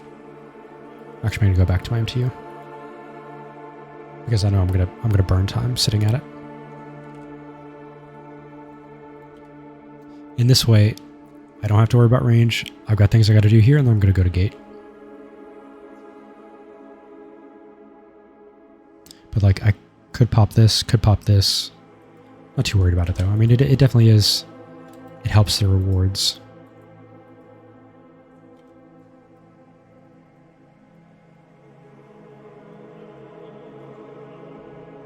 But you can also see how poor, I mean, he can hit me, but on average, just how poor Lashak tracking is in Darks.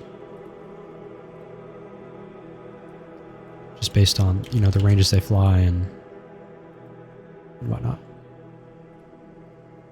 Not that Darks directly influence tracking.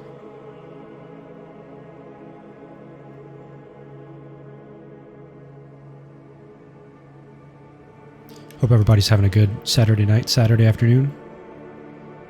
Maybe early Sunday morning.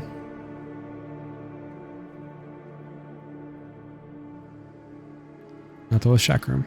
Okay, same deal. So we've got a speed cloud here. We're going to start right on top of the spawn. We're going to kill the renewing, and then same deal with the starvings. Oh, nice, nice. Very cool, very cool. Good to see you, first dog. You've been lurking. Nothing wrong with that. I do a lot of lurking myself. Starving on this guy. I want to kill the renewing first. See where these guys are going. This guy's getting the TD. But you can see in rooms where... Oh, no, I appreciate hanging out. This guy's going to get cult. So in rooms where we're not using the smart bombs, you know, you're just a below average turret DPS ship. There you go. Now we're going this way. Where's our other guy here? Below us.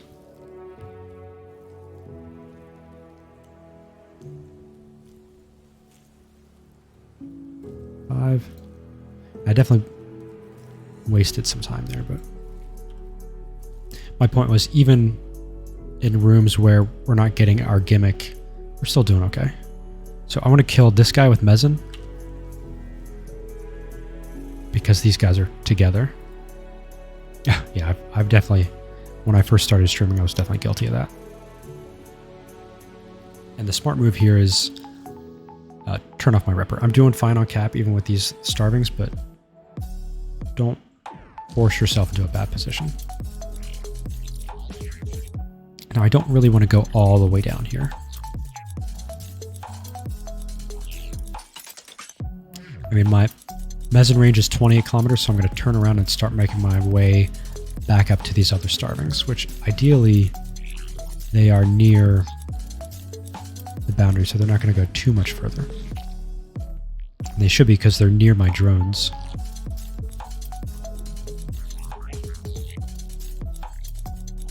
And my drones are taking damage.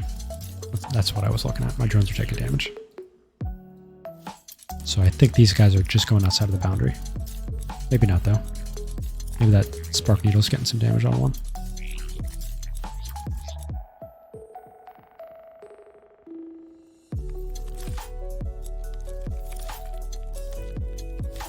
So this is definitely a good spot for me to use an MTU.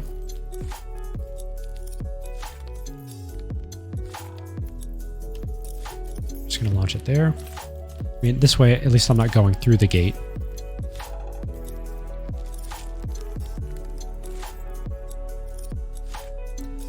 This guy's going to die with that ramp. Single cycle of my armor ripper. Drones are doing their own thing.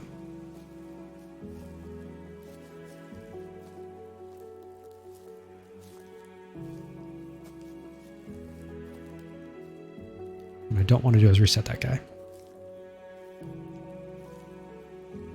Okay. Now go down here. I'm giving 100% faith to these drones to kill this Lashak. They're going to make me look bad in front of all my friends. I've definitely pulled drones off. I'm like, yeah, we're fine. And or I stop shooting and the drones just, you know, do drone things. Namely, not kill.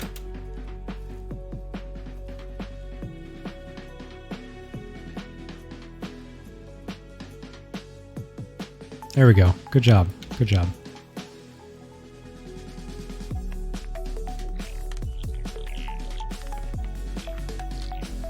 More power to all of you out there who fly drone ships. I definitely can't do it. Not for me.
Oh, thanks. Sorry. So yeah, to recap, I don't like drone boats. And another Leshak room. So this is a 50% first room. We're not going to be able to coast in here. Blinding, starving. It's not actually a bad spawn, so we're going to get our drones back out. Drones are going on the starving. We're going to try to rush down this blinding. We're going to put, because the tangling's coming to us, I'm going to put a TD on the striking to try to get him to come closer.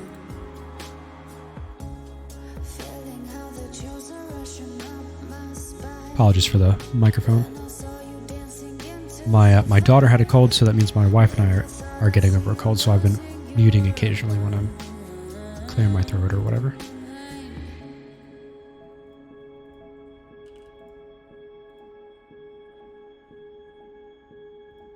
So with only one web, I want to kill this guy next. Just to give me some mobility back.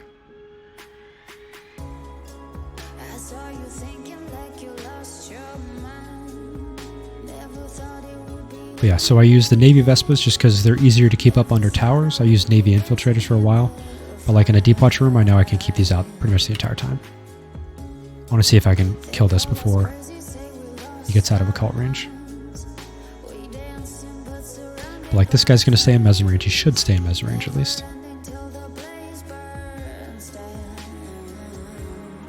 Hey Remy mate, good to see you. Thanks for stopping by. I'm going to go on this guy while we loot.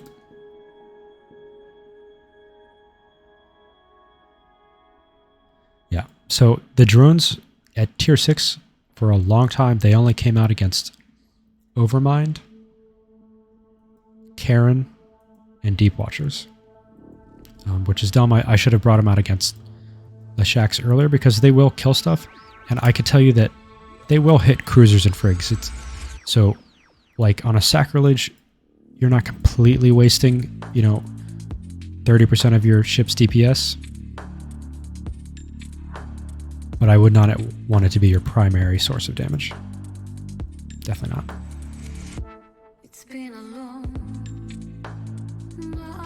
This is my last run in this set. I have a pork shoulder on the grill, so after this run, I'm going to do a short break. I will run 2 minutes of ads in that time, but I will be back within those 2 minutes. Really, I'm just checking to make sure that the temperature is right where it should be. Which at this point it should be at the set and forget stage. Next time I touch that thing, it should be me putting a fork into it.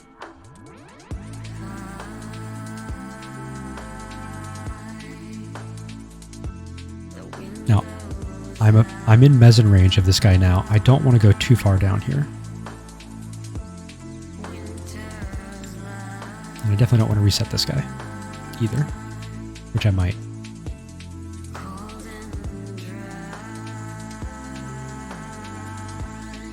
Yeah, I know people have talked about trying Hydras and Darks, and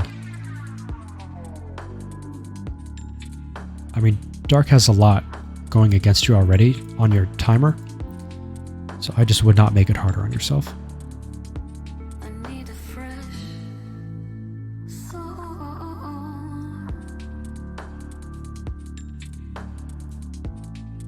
There we go.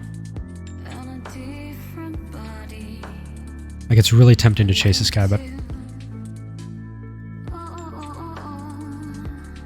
just because this is, 25 seconds to go back to the gate. This is where waffling just wastes time. Pick a decision, stick with it. Because even though this is a battleship, you can see every other hit mostly. They're still going to kill it before I get back down in range here. Still okay. Still below 5 minutes.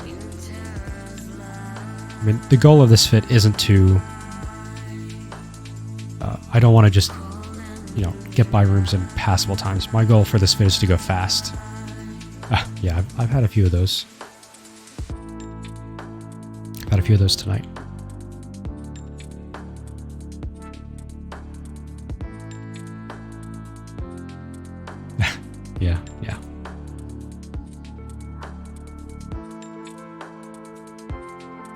So you can see my skill train just popped here. I've never flown an Orca, and everybody talks about how amazing it is to have one, and I still don't think I'll fly one, but I'm kind of just out of things to train. I mean, with the Viator and Akator, I already have pretty much all the logistics support I would need. So I'm going to go ahead and deactivate the invuln period. These guys should come into Smart Bomb range. If it's the Plate Forgers, though, you want to kill the Plate Forgers because once they lose their healing target, they can sit outside of your Mezzan range. I'm going to kill the Strike Grip first just because it's our lowest resist.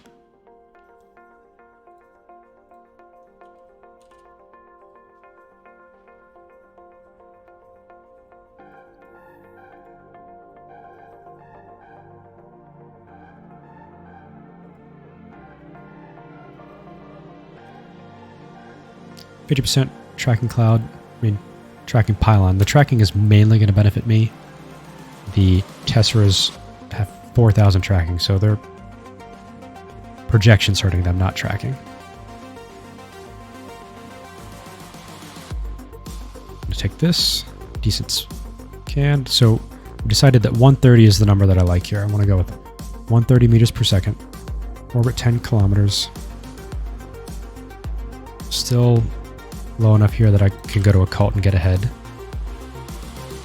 And if I take a bad number of shots here, I'm going to go to full. I'm going to go to full and pull range. What I really want to do is I want to go slow enough that they're staying up to me, but they're not rocketing forward of me. So that it helps my tracking, but they're also like there. I'm gonna pull range. I'm not gonna mess around. One of them wrecked me. At least one of them wrecked me. We're just gonna go down here, catch up, stop my ship. Nice. It's a good drop. Swap back to a cult. I mean, no matter what, if they're in range, they're gonna slap me. 15, or excuse me, 10. Let's still do full speed AB off. See how we do. The other option is I fly into these reppers, but they're dying here. 197, 130.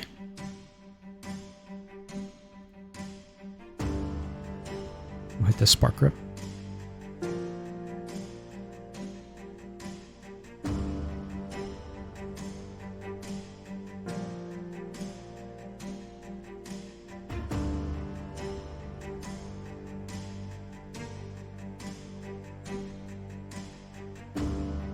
So same as all the other spawns where I kind of manipulate my speed or I sit still. I'm sacrificing some tracking so that I can get value out of all three smart bombs.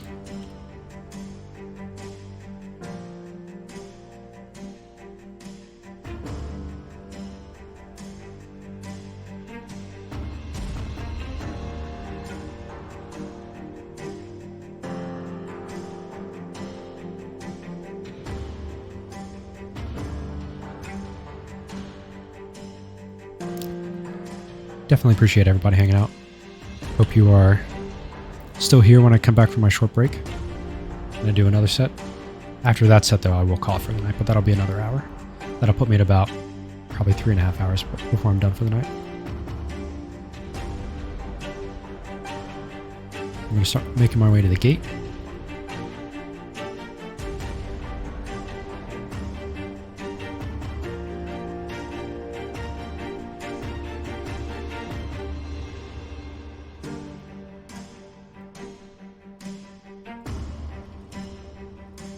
What is the ship? Or what you got going on your end? Or you mean triple unstable EC mutas and T0? That is definitely productive.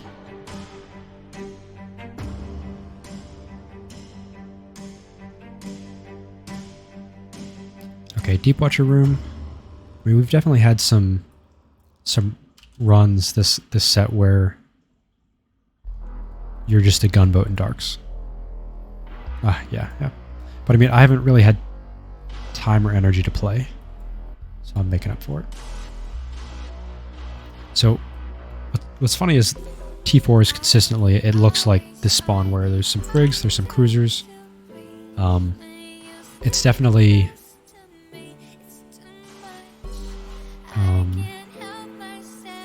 more complex than T6 because T6 is you need to get on the deep watchers right away and you need to kill them. But I go back and forth on, should I kill the cruisers first? Should I let the frigs kill one of these guys? Like this warden's going to sit here and die to smart bomb, so I'm going to park. But it lowers the remote reps on these lancers or deep watchers.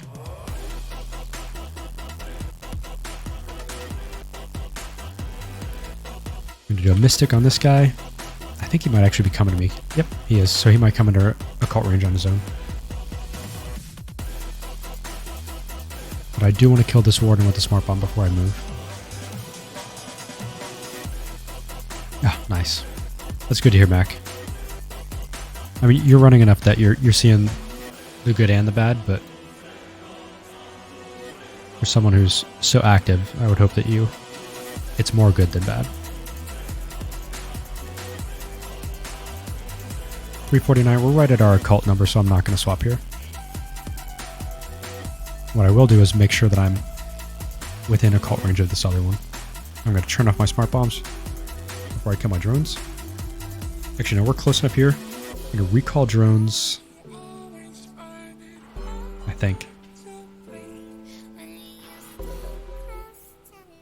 No, drones are coming back out because we're within range of the gate.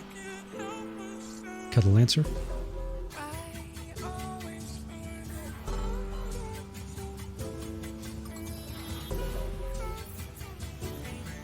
So if the gate wasn't here, we're looking at getting all 3 smart bombs on 3 targets. And that's way better than the drone DPS.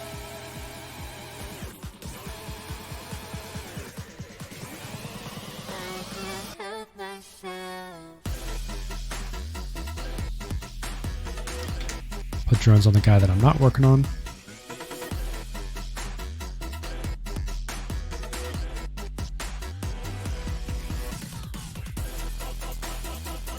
Definitely slower runs with all the Lashak rooms, the full Vedmak rooms with like 2 Damaviks.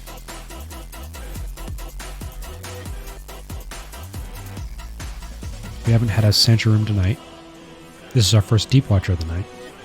If I really wanted to speed this up, I mean, I keep talking about speed, but again, we're not worried about dying here. I just want to go fast. But I'm not going to heat.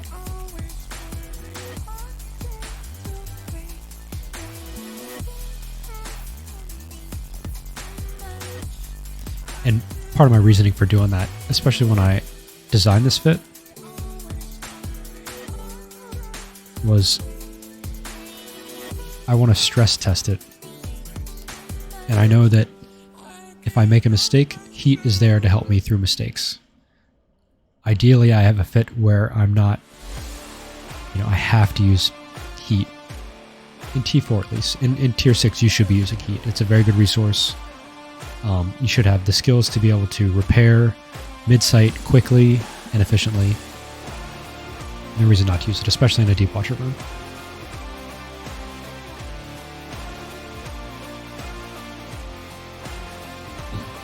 So yeah, before I took a shot there, I was saying I appreciate everybody hanging out. We will do a short break, and I would hope you guys want to stick around, but if not, I definitely understand. We're going to do one more set of this. The Lucifer theme? No, this is part of Mac. If you look on my profile on Twitch, I have a link to where I get my music. It's a website with royalty-free music. This is Attack by Alex Grohl.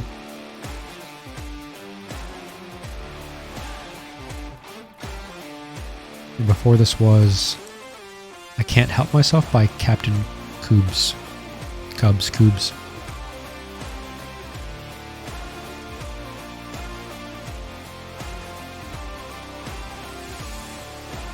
Okay, let's see where this set left us.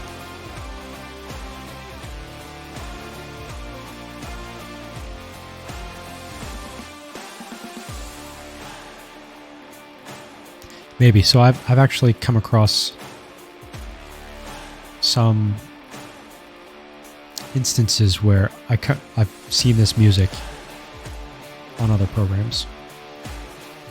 It's a good service. It's not that expensive, but I've had a subscription to it for a while when I was doing a lot more YouTube stuff.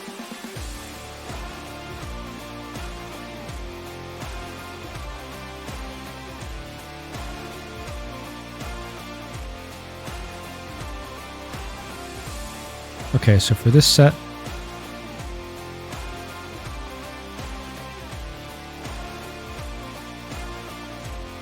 so the last 5 were 201. This was definitely a slower set with what we had. That was 286 before blueprints. Not bad.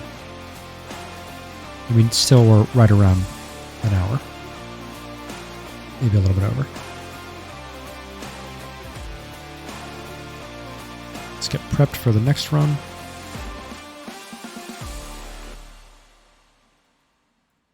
You can definitely see that we use Baryon more than anything. I mean, it's definitely why I'm in this fit.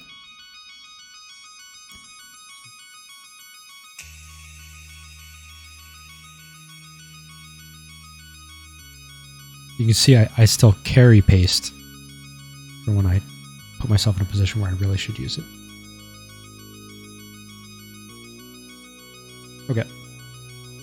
Short break, checking the grill, stretching my legs, 2 minutes. I will be back.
Okay, we are still doing just fine on the grill.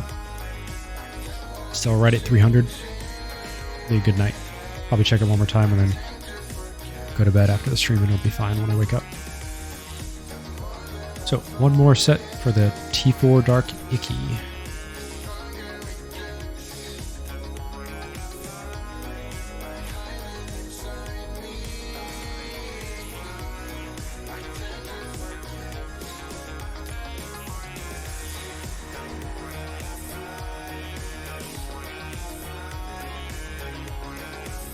So I was thinking while I was on the break, if you really want to save time on your cruiser runs, at least for like this setup, I know that if I overheat the afterburner right at the start of a room, you should be able to take off a minute average time. And you'll have some rooms where, you know, you don't necessarily need that much range. But when I get my T6 Deep Watcher room, I will overheat to them, and then I will overheat the first gun, or for almost the entire first Deep Watcher, and then I'll repair heat on the AB while I work on the second Deep Watcher.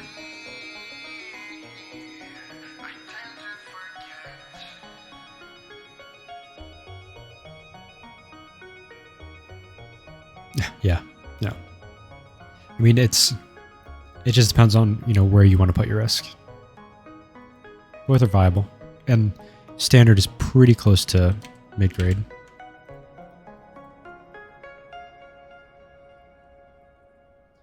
%. I'm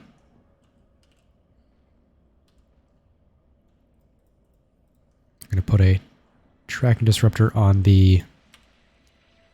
one of the elite Dramiels.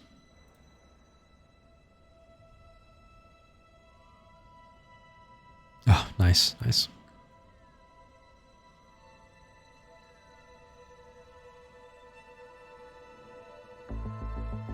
These guys are taking their time to get back to me.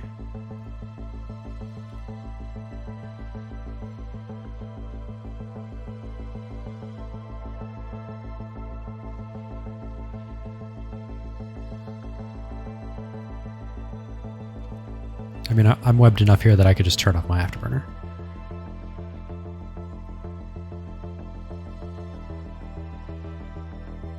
And you can see where this elite Dramiel is compared to his buddies that don't have the turret disruptor on him. He's eating smalls.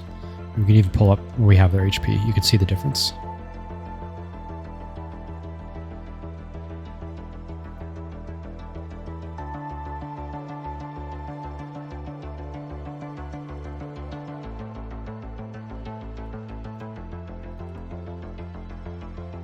And the nice thing about 50% is a lot of times you can kill signables with Occult, especially if you use Forensics. And we're not doing any fancy flying here, I'm just heading slowly in the direction of the cache. The signable staying at range and getting slapped.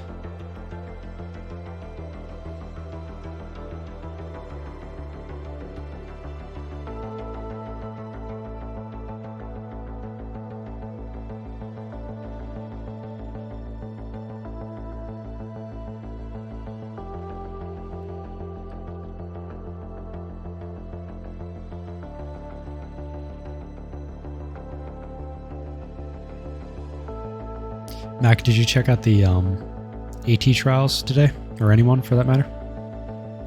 I watched a little bit last weekend. I didn't catch any of it today.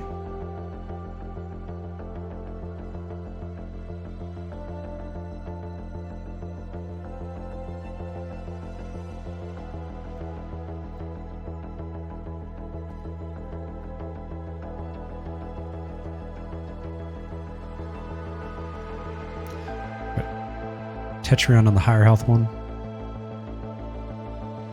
Oh, nice. Good. It always makes the matches more fun to watch. This sword spine is actually the correct answer for my gun target. I didn't have him targeted.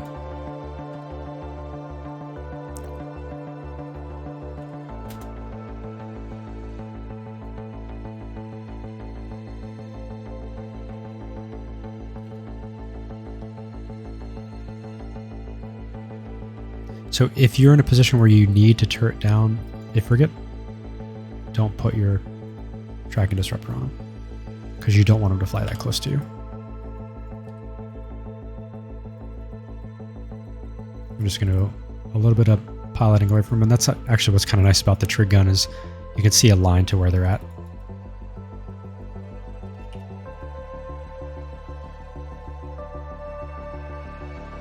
Yeah, I caught a little bit of it last weekend.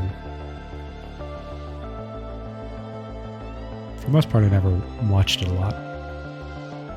even though I very much enjoy PvP.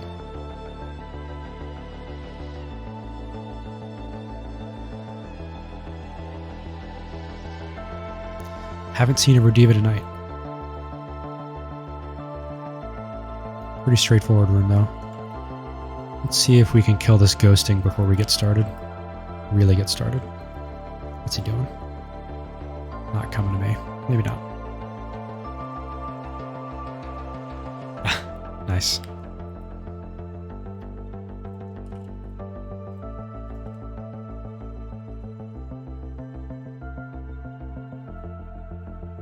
I honestly couldn't even tell you if PL was still a thing.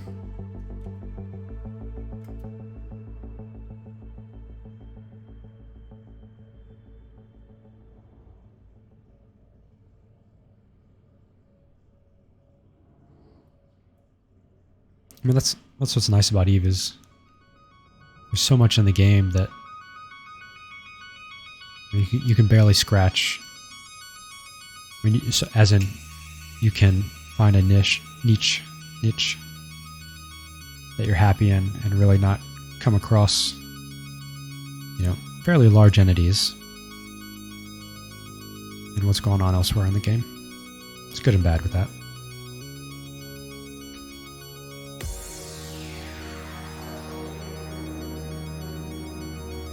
Let's see if I can get a cult on this Rediva.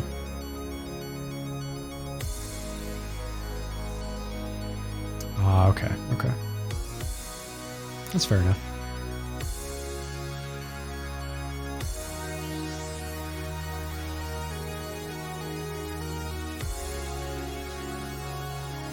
I think I've been 100% solo for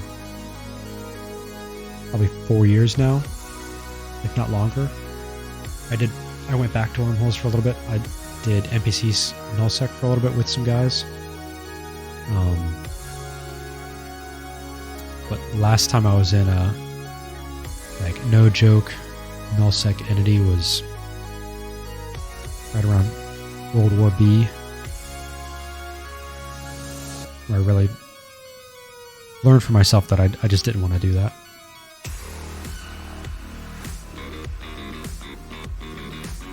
Even back then, having less playtime, I didn't want to dedicate, what I did have to, a deployment schedule in-game or move ops. I mean, all the things that you need to do to participate in those groups. Nice. I mean, it's honestly a great time to be a solo pilot in Eve, especially if you enjoy solo PvP at all. Lots of options.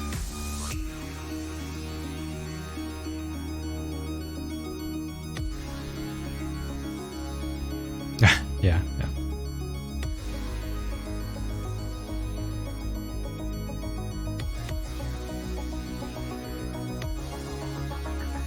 Yeah, that can be fun.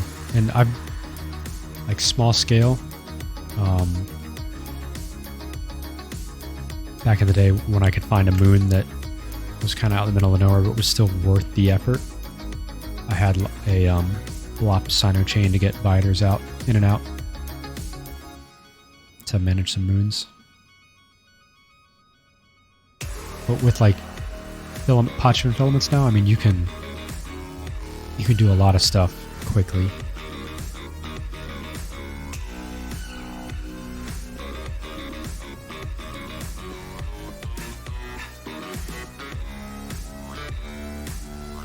Yeah.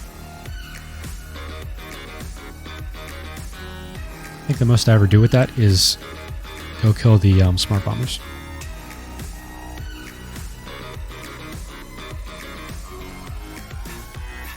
Unless I'm thinking about a different event where people are racing around.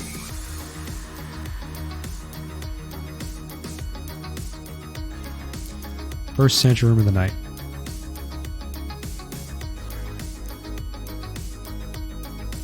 Okay, I'm actually going to stop my ship. I'm going to go here. I want to pull them off the gate. Let's get an early ramp on this one. Smiths, usually if you have one of these rooms, kill a smith. I mean, they're pretty decent loot pressure. No reason to leave them up.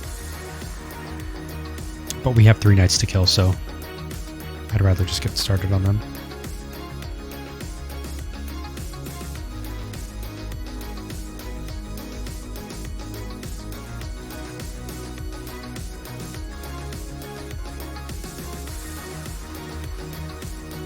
Where are we at here? 23. Plenty of room. I mean, that's pretty good night though. How many did you do? Can't remember if you told me what you were on.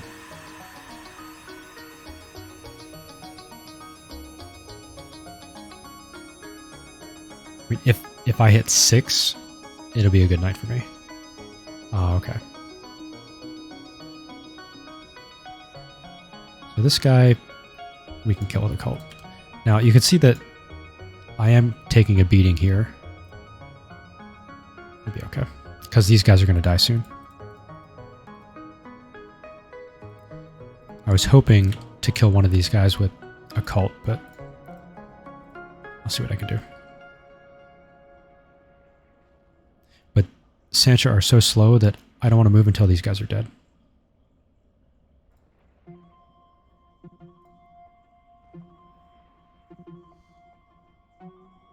Okay.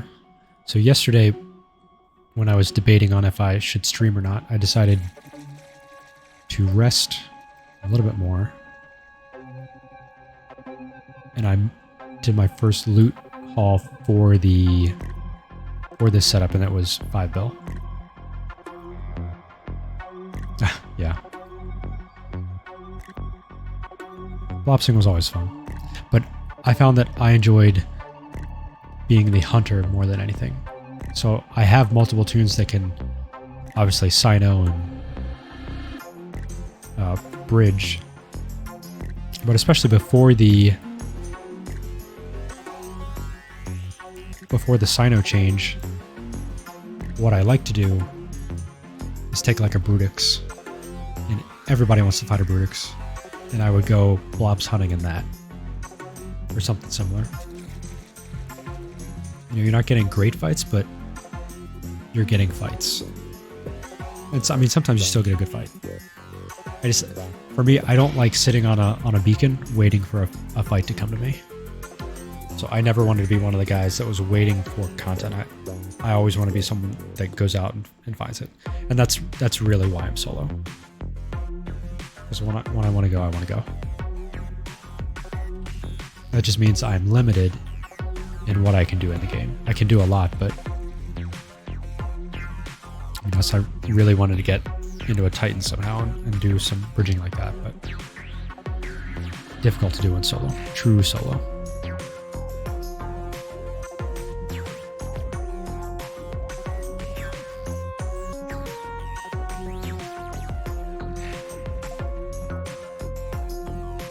Yeah, I would usually have max cargo, covert haulers, and you can do it. You can be pretty self-sufficient with stuff like that.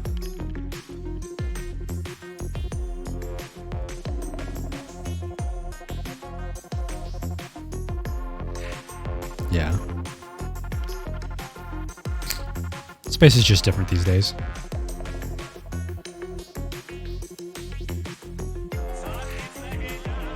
I'm building up my ISK again so that I can go run a lot of fits and not have to pause. Because the last Plex for Good, I had a lot of assets built up over the years, and I just sold everything and just gave it away. Because at the time I wasn't sure if I was going to keep playing or if I was going to take another break, and I figured it was a good way to clear out some assets.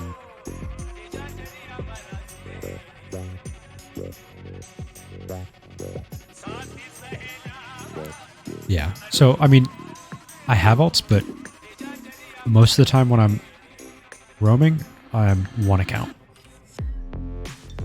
Part of that is because I have lost a number of buzzards over the years from forgetting that I'm running an alt.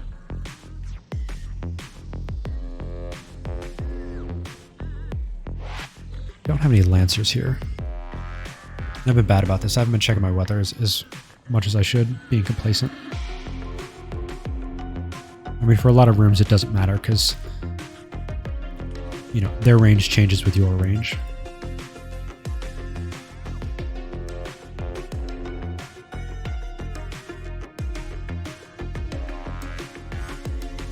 And what I meant for as far as waiting around, entirely meant that for PvP. If I'm going to sit down to a night and want to go PvP, for me, I don't want to sit on a bridge somewhere. That's just me, though. Nothing wrong with that. I mean, you can definitely have a lot of fun with friends doing that.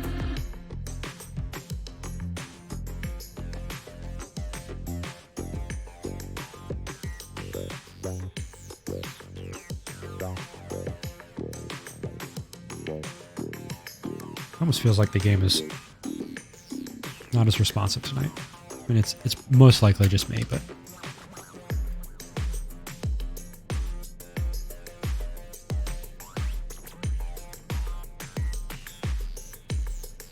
I think my frames are fine.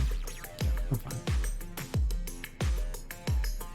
That was actually lower than normal, but okay.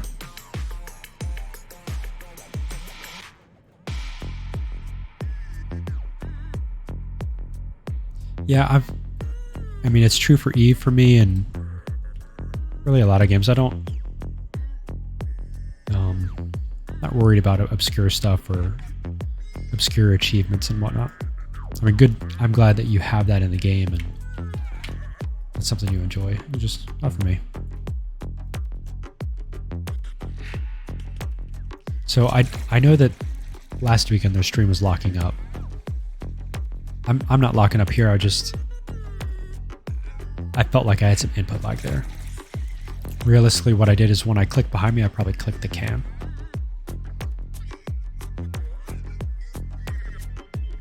Another little shack room.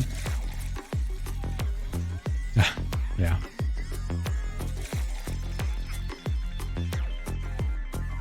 I want to get as close as I can to these renewings. This should not be a terrible room.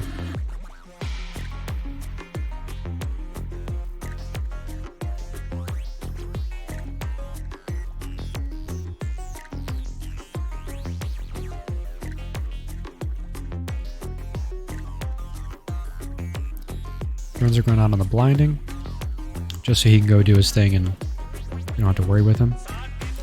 Start a mezzanine ramp here.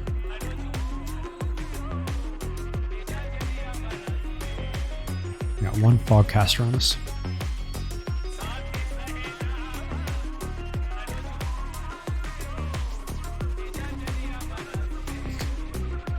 So the one downside of using the invuln period is if they were off the gate slightly, I mean, they wouldn't necessarily all be together like this, but you could get more value out of your smart bombs. Let's get in range of this guy. But we can get smalls now. And now we can do large. And the blinding is already off, so our drones aren't going to get hit by any of that. And now I'm going to go up and loot. I'm going to put mezzanine on this guy. Actually, no, I'm going to do it on this guy.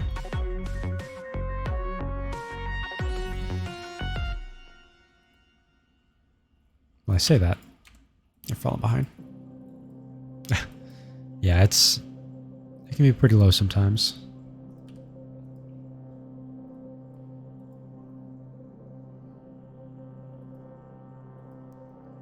So these are orbiting him. So I want to go to him next.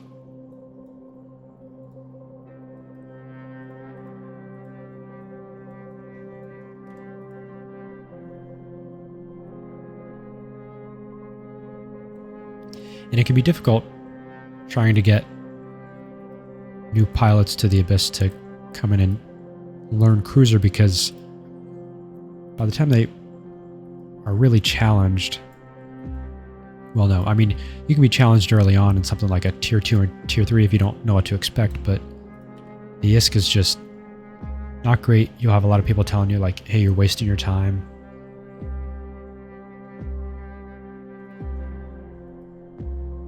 That's why I would like payout to be a little bit more tied to time.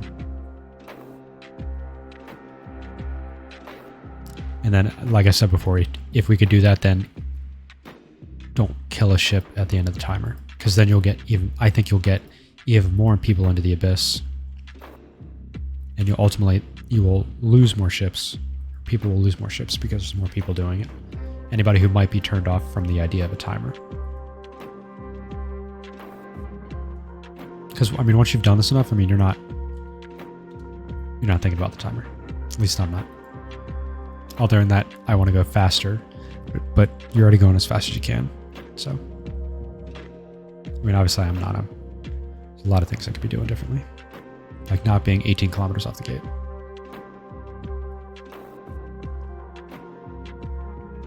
Yeah, I mean, there's some stuff that, like, you can take a Caracal into tier 1, and then once you know what you're doing, tier 2. And while the ISK isn't good, there are some things that people should learn in a cruiser, because especially if they've been running frigates, and you can mostly move around and you're just avoiding most damage, and then suddenly, you know, you're going 600 meters per second maybe, and Karen is slapping you the entire way. I think it's good to learn that early on, because you'll have that experience early on. Or rather, you will get that experience early on. Oh, well, that's, and I know people get kind of weird when I mention it, but, so one, the armor Caracal fit that I mentioned, one of the reasons why it is that is having the reactive really helps with the Marshal. But the tank that I like even more now is that dual tank setup, because at tier 1 with only 3 slots and, you know, not great skills, it's a very competitive tank, and it won't have an issue with Marshals. You know, the single Marshal that you get in tier 1. Yeah. I mean, I put a good bit of time into that fit, but I would say even now it's not popular. I have been hit up by some people that run it, but it goes against, you know, a lot of guidelines in the game, and even in the fitting window, it tells you, don't do this, which I don't like that those exist. But I mean, I'm not the target audience for them.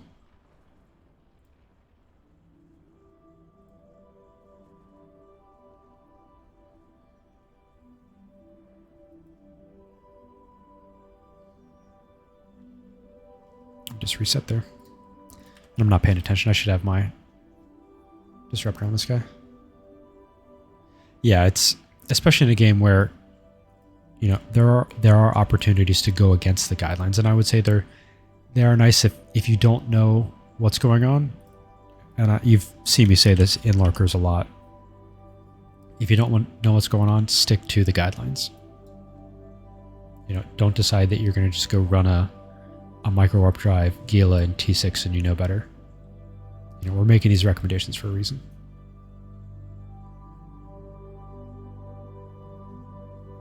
Yeah, but I mean, that's still going to happen. And my point is more, you know, we're talking about tier 1, low SP cruisers in the Abyss. If you fit what looks to be a normal tank on a Caracal, or any of the cruisers really, you can absolutely die in tier 1. And when you're looking at maybe, you know, a ham Caracal early on and you want webs, you start running out of mid slots.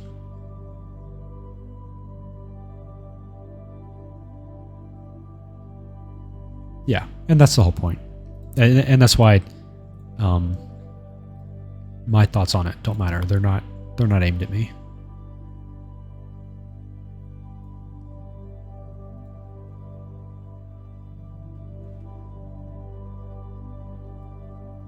Haven't seen an Overmind in a while. But it's more,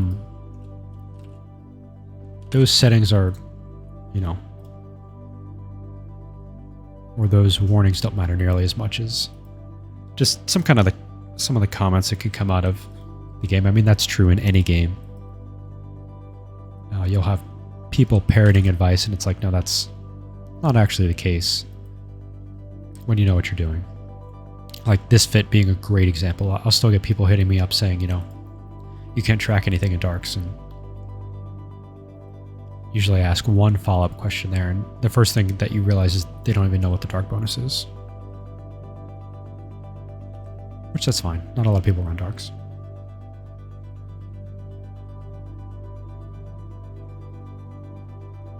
Yeah.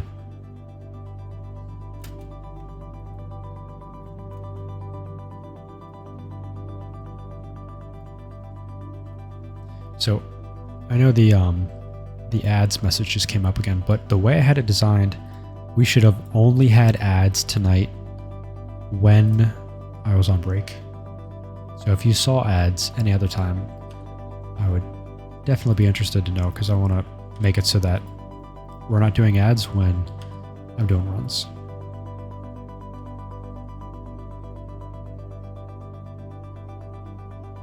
Yeah, and that's my point. If you know when it makes sense, then do it. But until you know when to go against the guideline, stick with the guideline.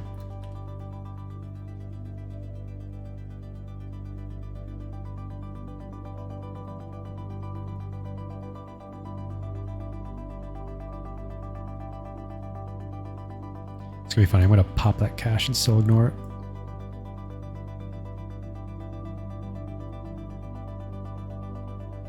Okay, interesting. So I do have it set up so that subs don't see ads. But I want it so that, because I have natural stopping points when I'm doing these runs. And it forces me to get up and stretch.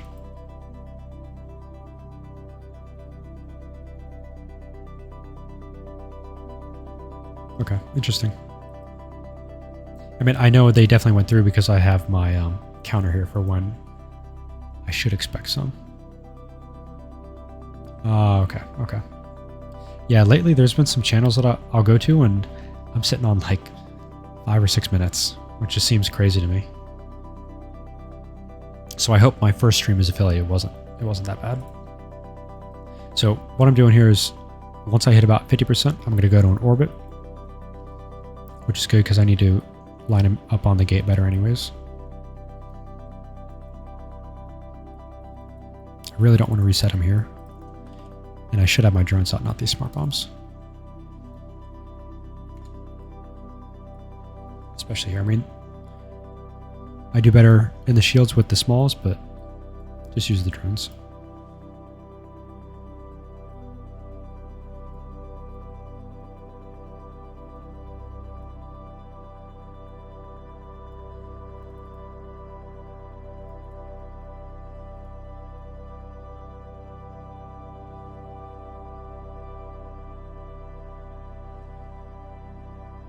Okay, I appreciate it.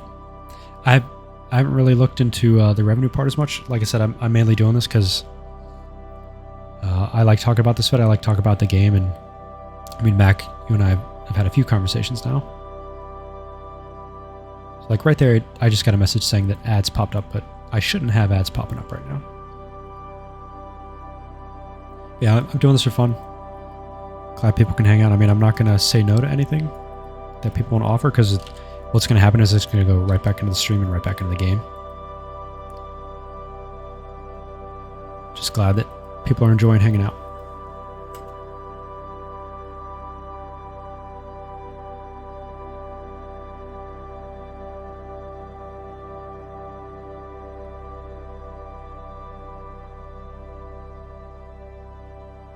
Man, lots of Lashak rooms tonight.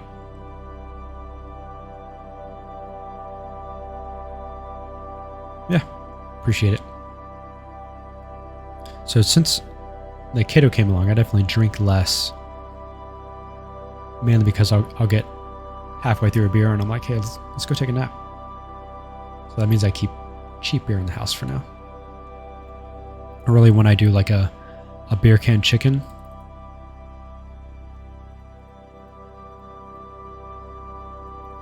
I'll drink whatever's left over from, you know, that case or whatever we got.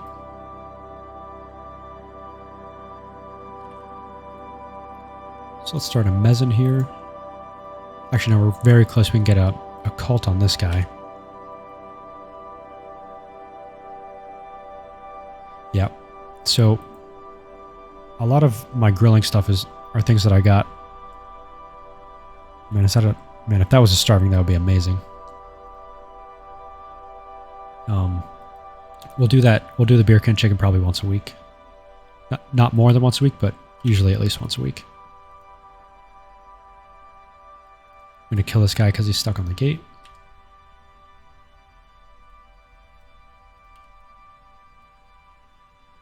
Actually, no. This guy, then that guy, and then I'll loot. So yeah, what I do with... Yeah. No, so... We like Old Bay in the house. So I'll take a chicken... whatever beer my wife gets, and I will cover that chicken with Old Bay. It's pretty good.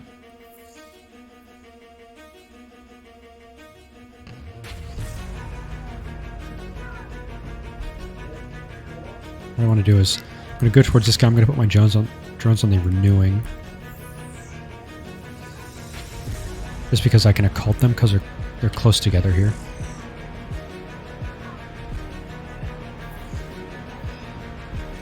Yeah.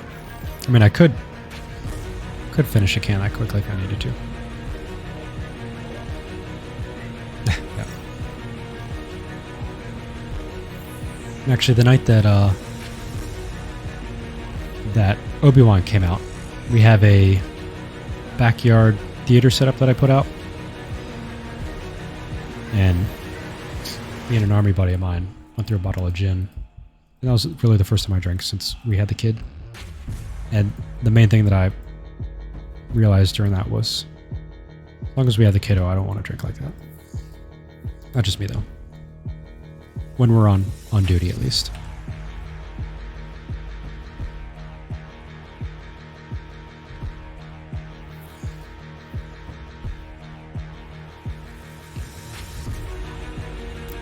Yeah, and that's the thing with Old Bay is it's a lot of paprika. A lot of good stuff.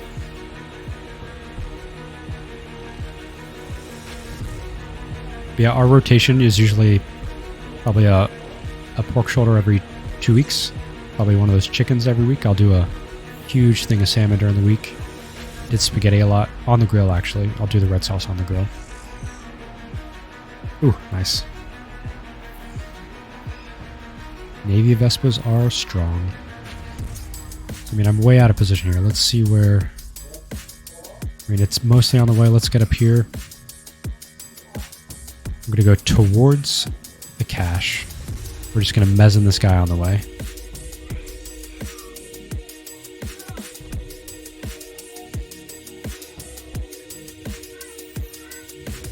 And we'll be generous and say, best case, the drones just stopped the RR on him. Or counteracted it. They didn't really make any progress. Yeah.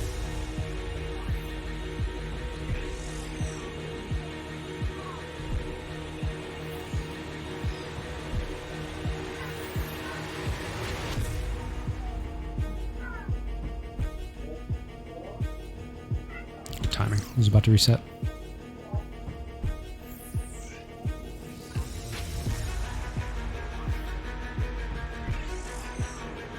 Definitely the most shock rooms I've had in a night in a long time.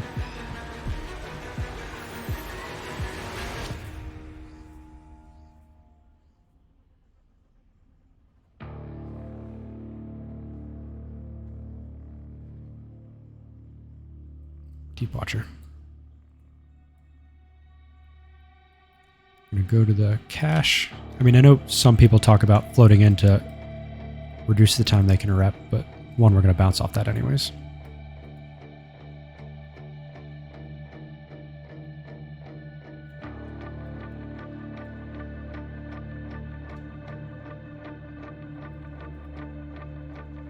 how I want to do this room is, this time I want to just put the drones on one of the Deep Watchers and try to kill these guys with smart bombs since they came my way.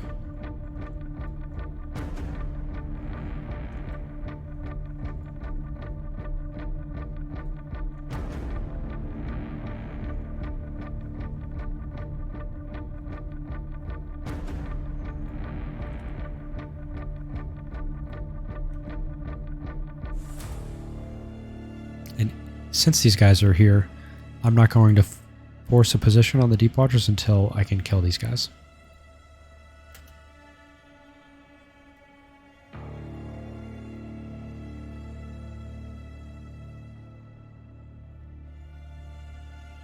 I think my best can so far tonight was we had a can that was 186. But I think in that set it was overall, that was most of the set.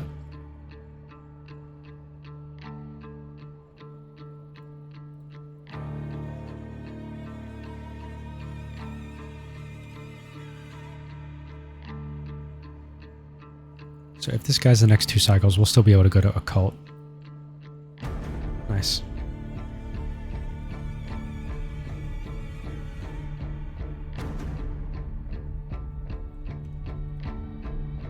Yeah, we're going to go to Occult. Once we slow boat over there. And that guy's stuck on the gate. That's something I fought a lot in T6 and how to best combat that.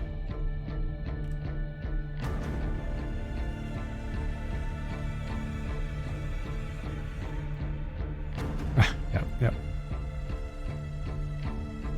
So as I went through various T6 strategies, one of them was bowling into the Deep Watchers to try to get them off the gate. And ultimately it just caused more of a mess than anything it helped me with.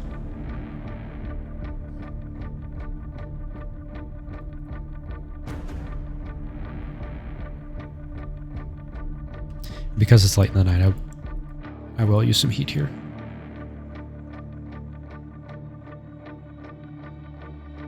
The main thing to remember if you're heating this gun or you're heating anything else, the main thing is if you're heating the gun, don't repair heat anywhere else because you'll reset yourself. I have done that and it hurts.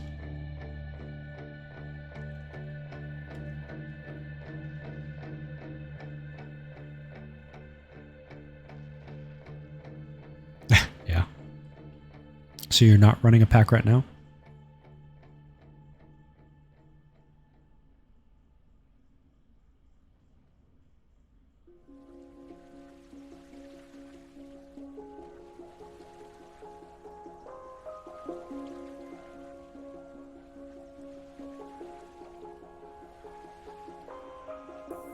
So I'll just repair some as I go get in position. He's going to be right on the gate, so we're not really going to have any travel time once we kill him. Ooh, yeah. And you can see that repair is already done. I'm going to AB off here, click around the gate. Ideally get in front of him and push him back into the gate.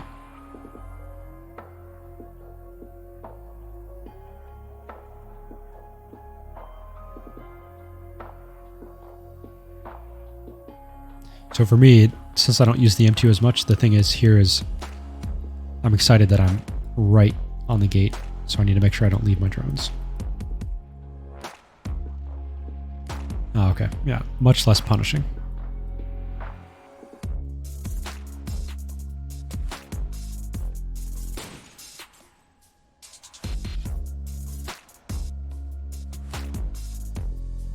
We have not had a lot of drone fig rooms tonight. We've had a lot of rooms where you're not getting a lot of value out of the smart bombs. A lot of rooms.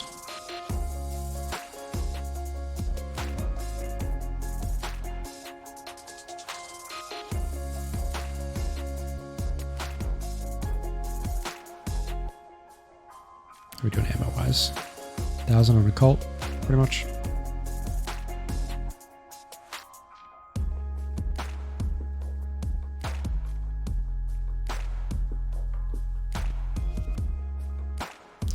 Yeah, that's a lot of effort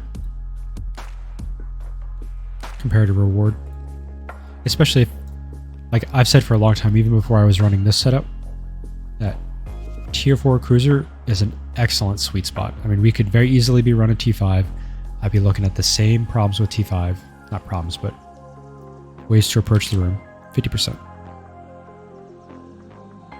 But this is good ISK. This is more than enough money for me to do pretty much any PvP I want to do. Yeah.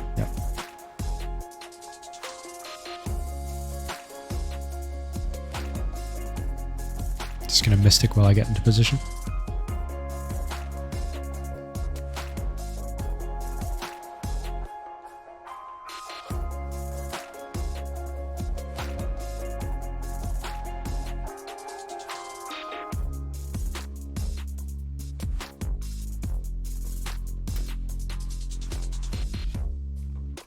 Yeah, multi-boxing frig is not something that I really have any interest in doing. I mean, it's good money, but...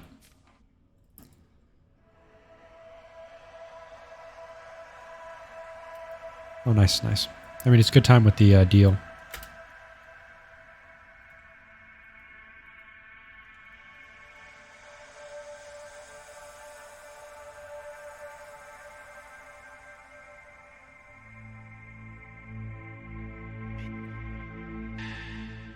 Really, if I had...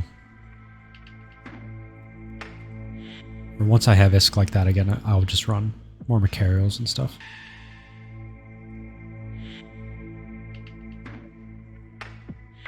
Yeah, I imagine you can too. You need to pay attention.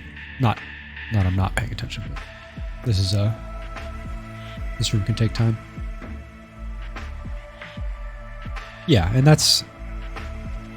I honestly think that the meta would be a little bit different if people were a little bit more open to running with people and not solely relying on the focus of one pilot. I mean, you are going to face a lot of the same problems, but I think there's some potential out there. Maybe that's just what I want to believe.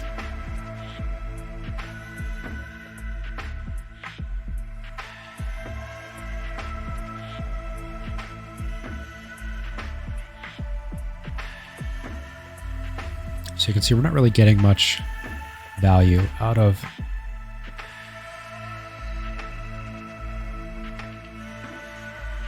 our smart pumps here. Mainly this guy. Killing the webs might help some as far as our gun DPS.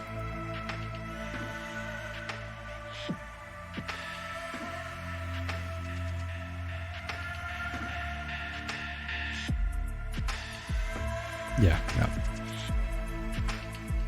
Nothing wrong with that. As far as wanting something that's worth your time.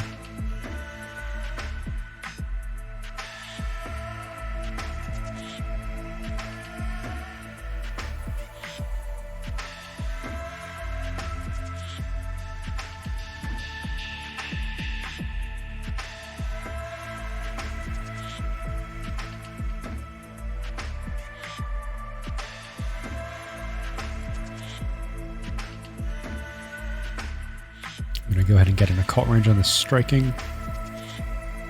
I'm going to clip this gate on my large at least.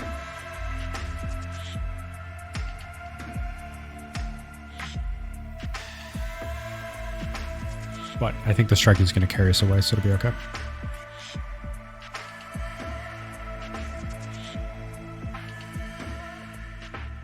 Yeah.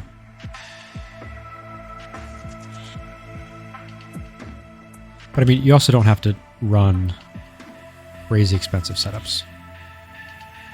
But it would be interesting because you'd have somebody that, you know, doesn't necessarily want to run a Hawk, but might really enjoy running a I'm forgetting the T2 Shield Logifrig.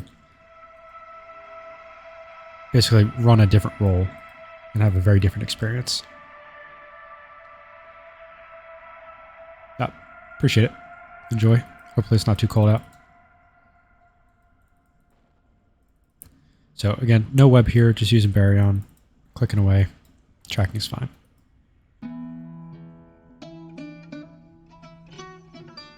That room was definitely slower than I should have let it be. Which is kind of my, I guess, method for the entire evening.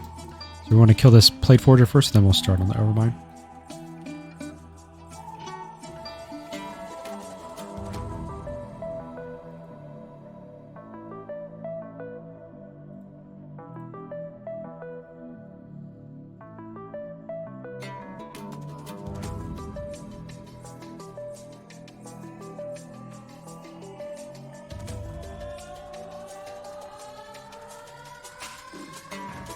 Get this going. Start a mystic here as we loot. Actually, no, we got that rubber to kill.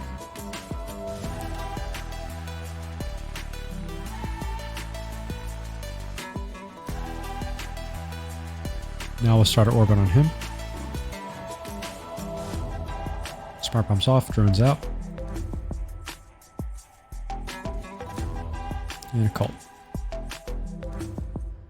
So we want to stay away from that speed cloud just because it'll be annoying. And it's much easier to reset yourself there. I'm going to click behind him just to get a slightly better position. Since it's 50%, it's less risky.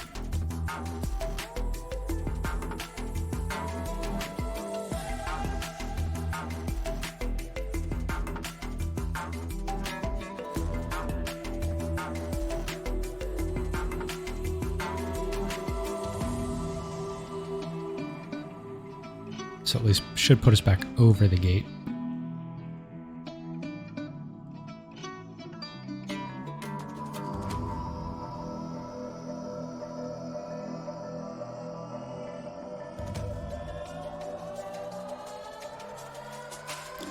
And then what we'll do is, because we don't want to go into that cloud, we're going to go over him. And then down here. And here I'll just set the keep it range again. Because by the time my agility brings me around, yep, there we go, back to the gate.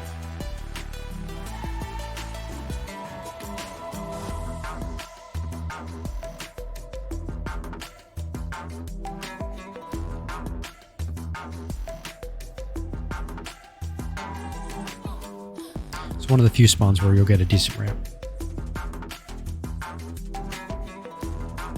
But even in T6, I'll use Mystic on everyone. Well, now that I run a web again, it'll be a cult more often, but for a while I was killing Overmind with Mystic.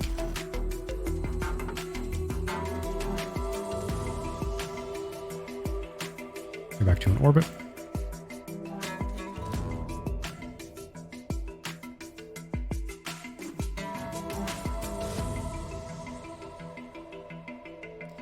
Like I said earlier, my household is getting over a cold that started with my daughter, so I'm trying not to cough in the mic on you guys and girls.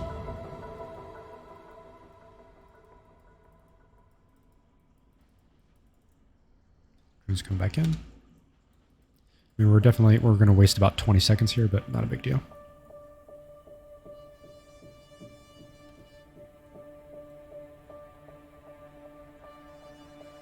It's a good shot.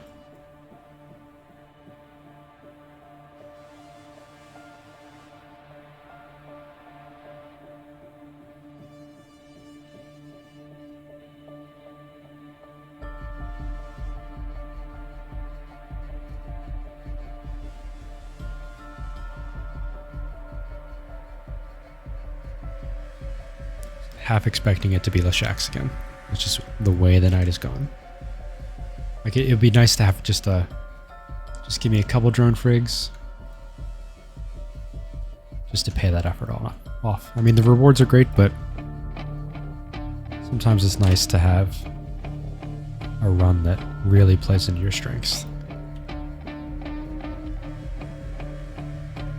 So we're going to put a tracking disruptor on the Sentinel. I'm going to mezzan these preservers while we're in range. Because these preservers, of the repairing frigates, they're probably the most annoying. Just in their flight patterns. more annoying than herring Vedmax.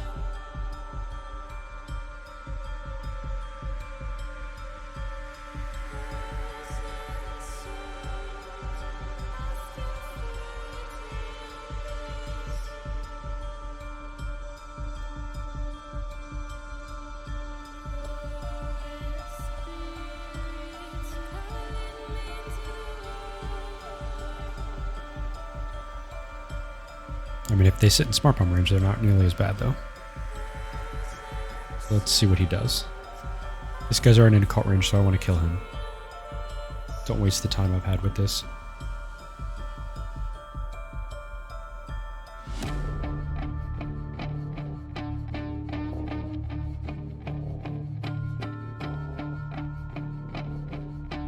He's gonna die. I'm gonna kill the Preserver, then I'll go back to the Sentinel. Unless the Preserver dies right here. That was a good one. Ellie's heavy BPC. We're gonna do Mezzan. Just in case he goes wild on his orbit.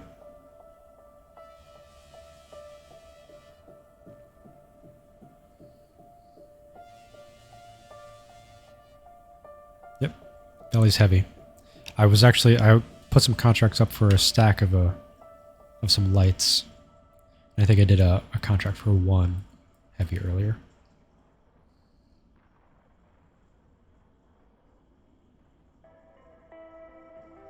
So let's go half speed to the gate.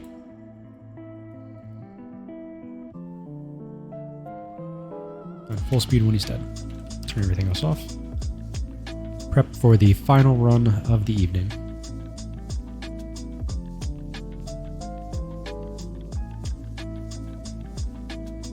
I mean, while we've been working for a lot of these rooms, it's still been a pretty chill evening. Glad everyone's been able to hang out and see what this fit's all about. Phantom, thank you for hanging out. Thank you for the follow. Glad you're here.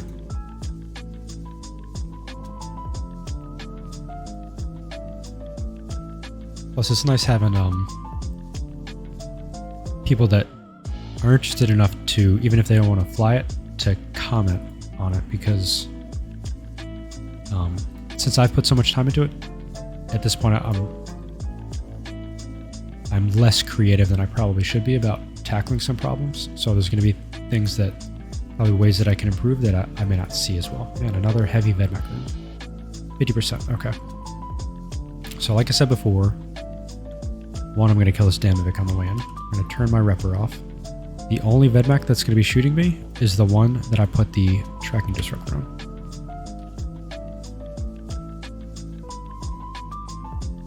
So I won't need much rep. And I know that I can sit here under these Vedmaks, but you know, don't stress yourself that hard. What else am I going to kill? Let's start this guy out. And I want to get the Tracking Disruptor on him early because I want him to come into range. I'm essentially using, in this spot, I'm using that as what would be my web. Now he's in occult range. And you can see him activate here. His gun is on.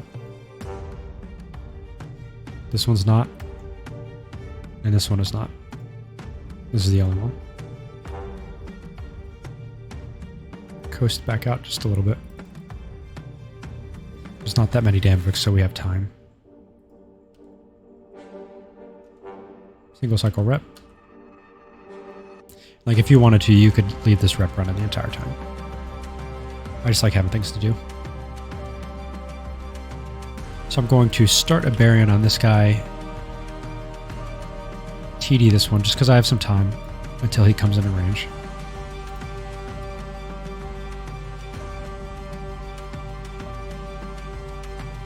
And now turn this off. But you can see, I mean, a lot of fits, they would come across 3 Vedmaks, and it's stressful. when you know what you can get away with in darks. It's really not too bad.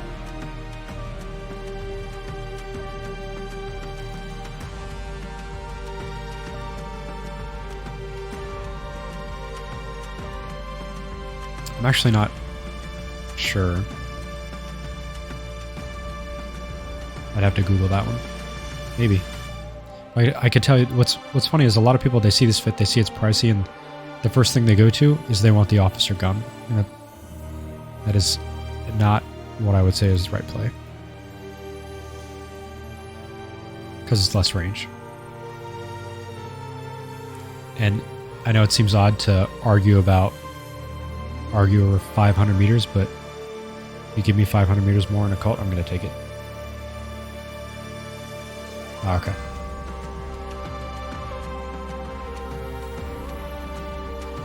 Yeah, I've had people hit me up who want to run an officer gun, but Navy medium smart bombs. I'm like, please don't. Do the fit or don't. I mean, it's your risk. Do what you want. And the same is true for the faction sinks. I mean, I imagine this is not a secret to anybody, but you can get mutated Tech 2 sinks for a lot cheaper than faction sinks. And they're better.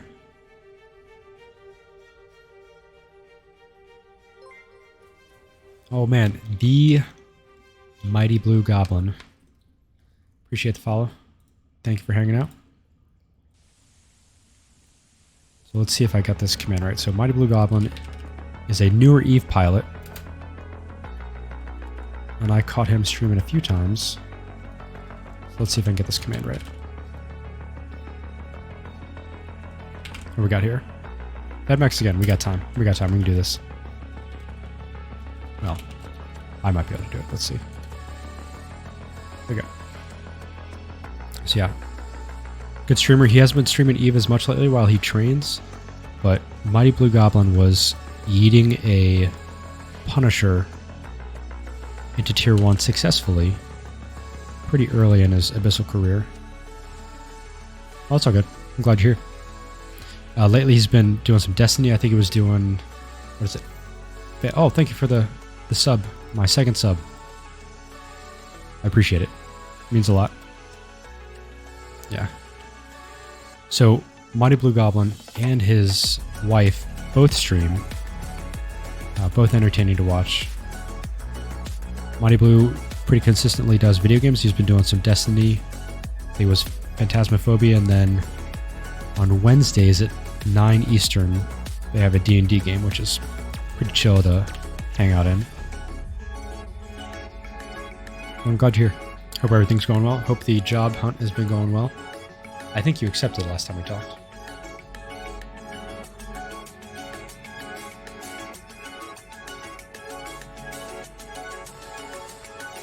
Yeah, all good. And you're catching me at the tail end of my evening. We're going for about 3.5 hours now. Awesome. Awesome. That's good.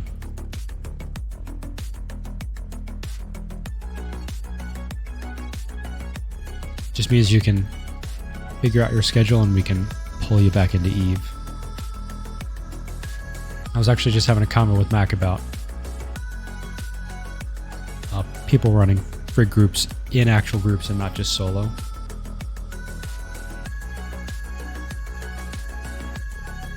So I'm kind of taking my time here. We're fine on the timer. I'm going to just Mystic this guy. We got any towers around? No towers around we can really use. I appreciate it. I mean, generally, it's been entertaining hanging out in your stream, and you and your family seem like pretty chill people.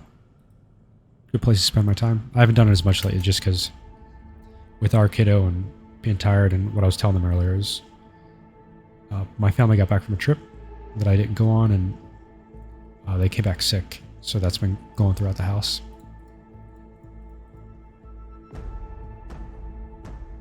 So this is my first time streaming since Tuesday. And so we're going to be a little bit behind on this VedMac, but all the frigs are going to die right around when this one should.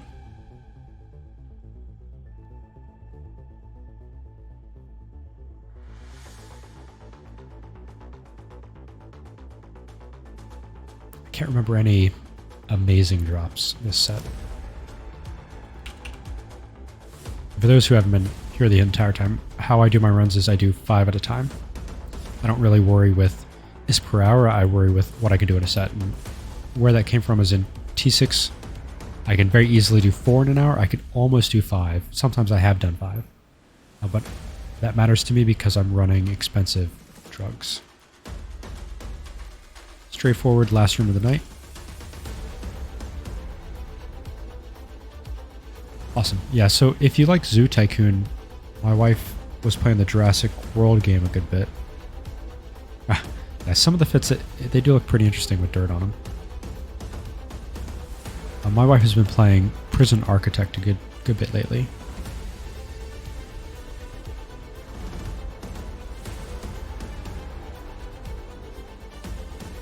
Yeah, I bet it's cheap now too. And then I posted in my Discord, but if for some reason I get to a point where I want to stream but don't want to do Eve, I think I might try Crying Suns again, which is a pretty fun roguelike that I found on Steam for cheap. And I haven't played it since their update.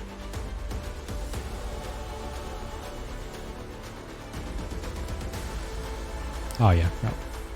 I haven't played an Assassin's Creed in some time. But a lot of times it was just go pick a fight in the middle of the city and do what you can. That's a decent can. Where's this plate forger? So I'm going to reset my Mystic here, swap to Mezzan, and kill this plate forger. He's in a blue cloud, should go quickly. Because I'm going to reset anyways for my occult. Smart bombs off. Burns out. Nice. So I wasn't as excited about Cyberpunk as some of my friends were, so I wasn't that upset when it came out the way it did. Let's pull these back really quick.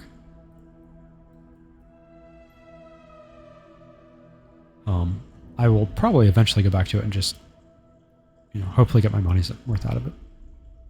And yeah, I think I caught you with the PS5 camera. I know the first night you were playing Destiny, or when I caught you playing Destiny, you didn't have it.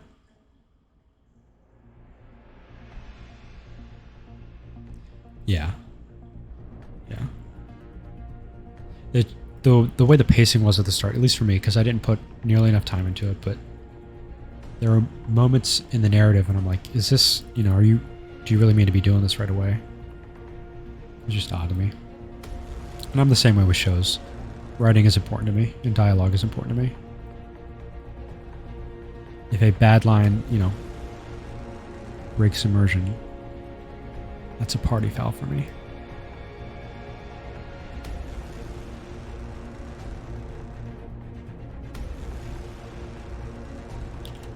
Okay, I got that frag. I can bring drones back out. I mean, I could keep the smart bombs going, and it's still steady DPS, and I don't have to worry about application, and I should parse this log, but most times the drones, once set up, should do more damage.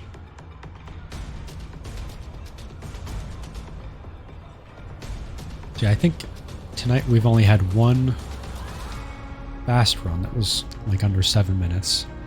We've had a lot of runs tonight that probably would have dragged my total average time up probably past 11 at this point. So still good clear times, but we definitely worked for it tonight for these 15 runs. Yeah. And the modding community, I'm pretty sure, is crushing it with that game, as they are with most games. Okay, last run of the evening. Let's see where we're at loot-wise. Eventually, I will figure out this newer UI.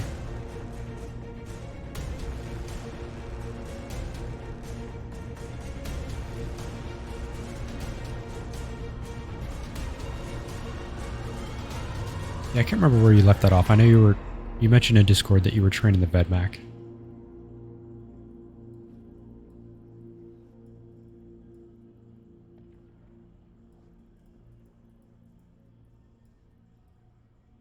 Not terrible, not terrible. Something just sold. Looks to be about 166. So our lowest ISK set of the night. I think one of our faster sets just based on the rooms that we got.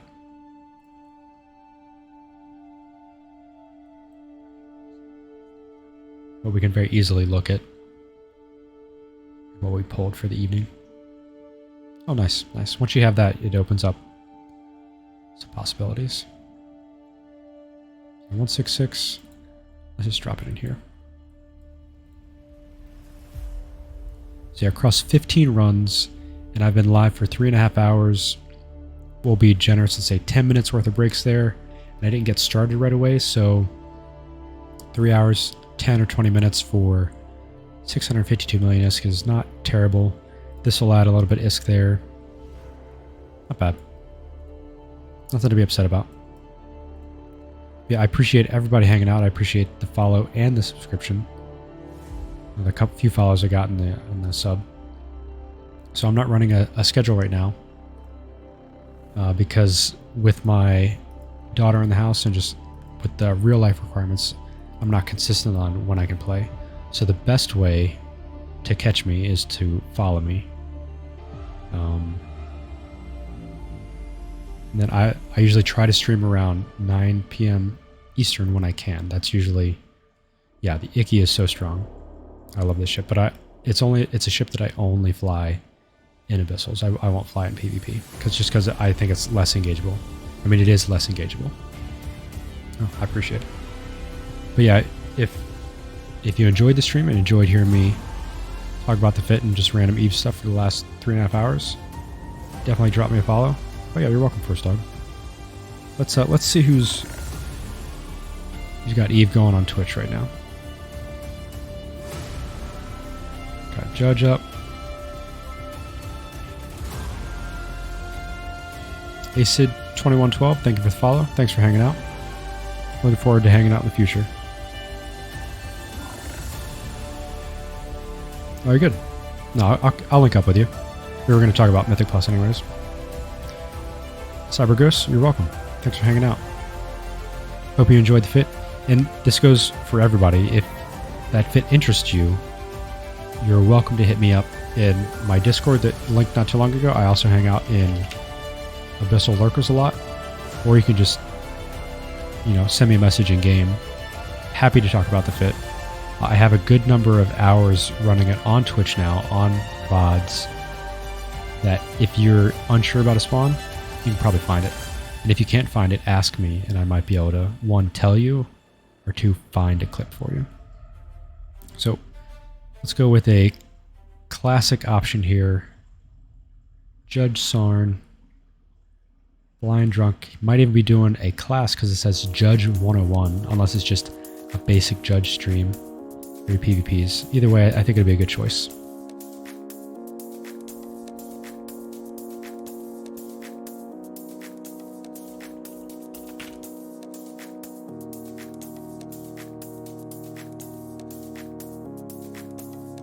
So yeah, I cannot say it enough.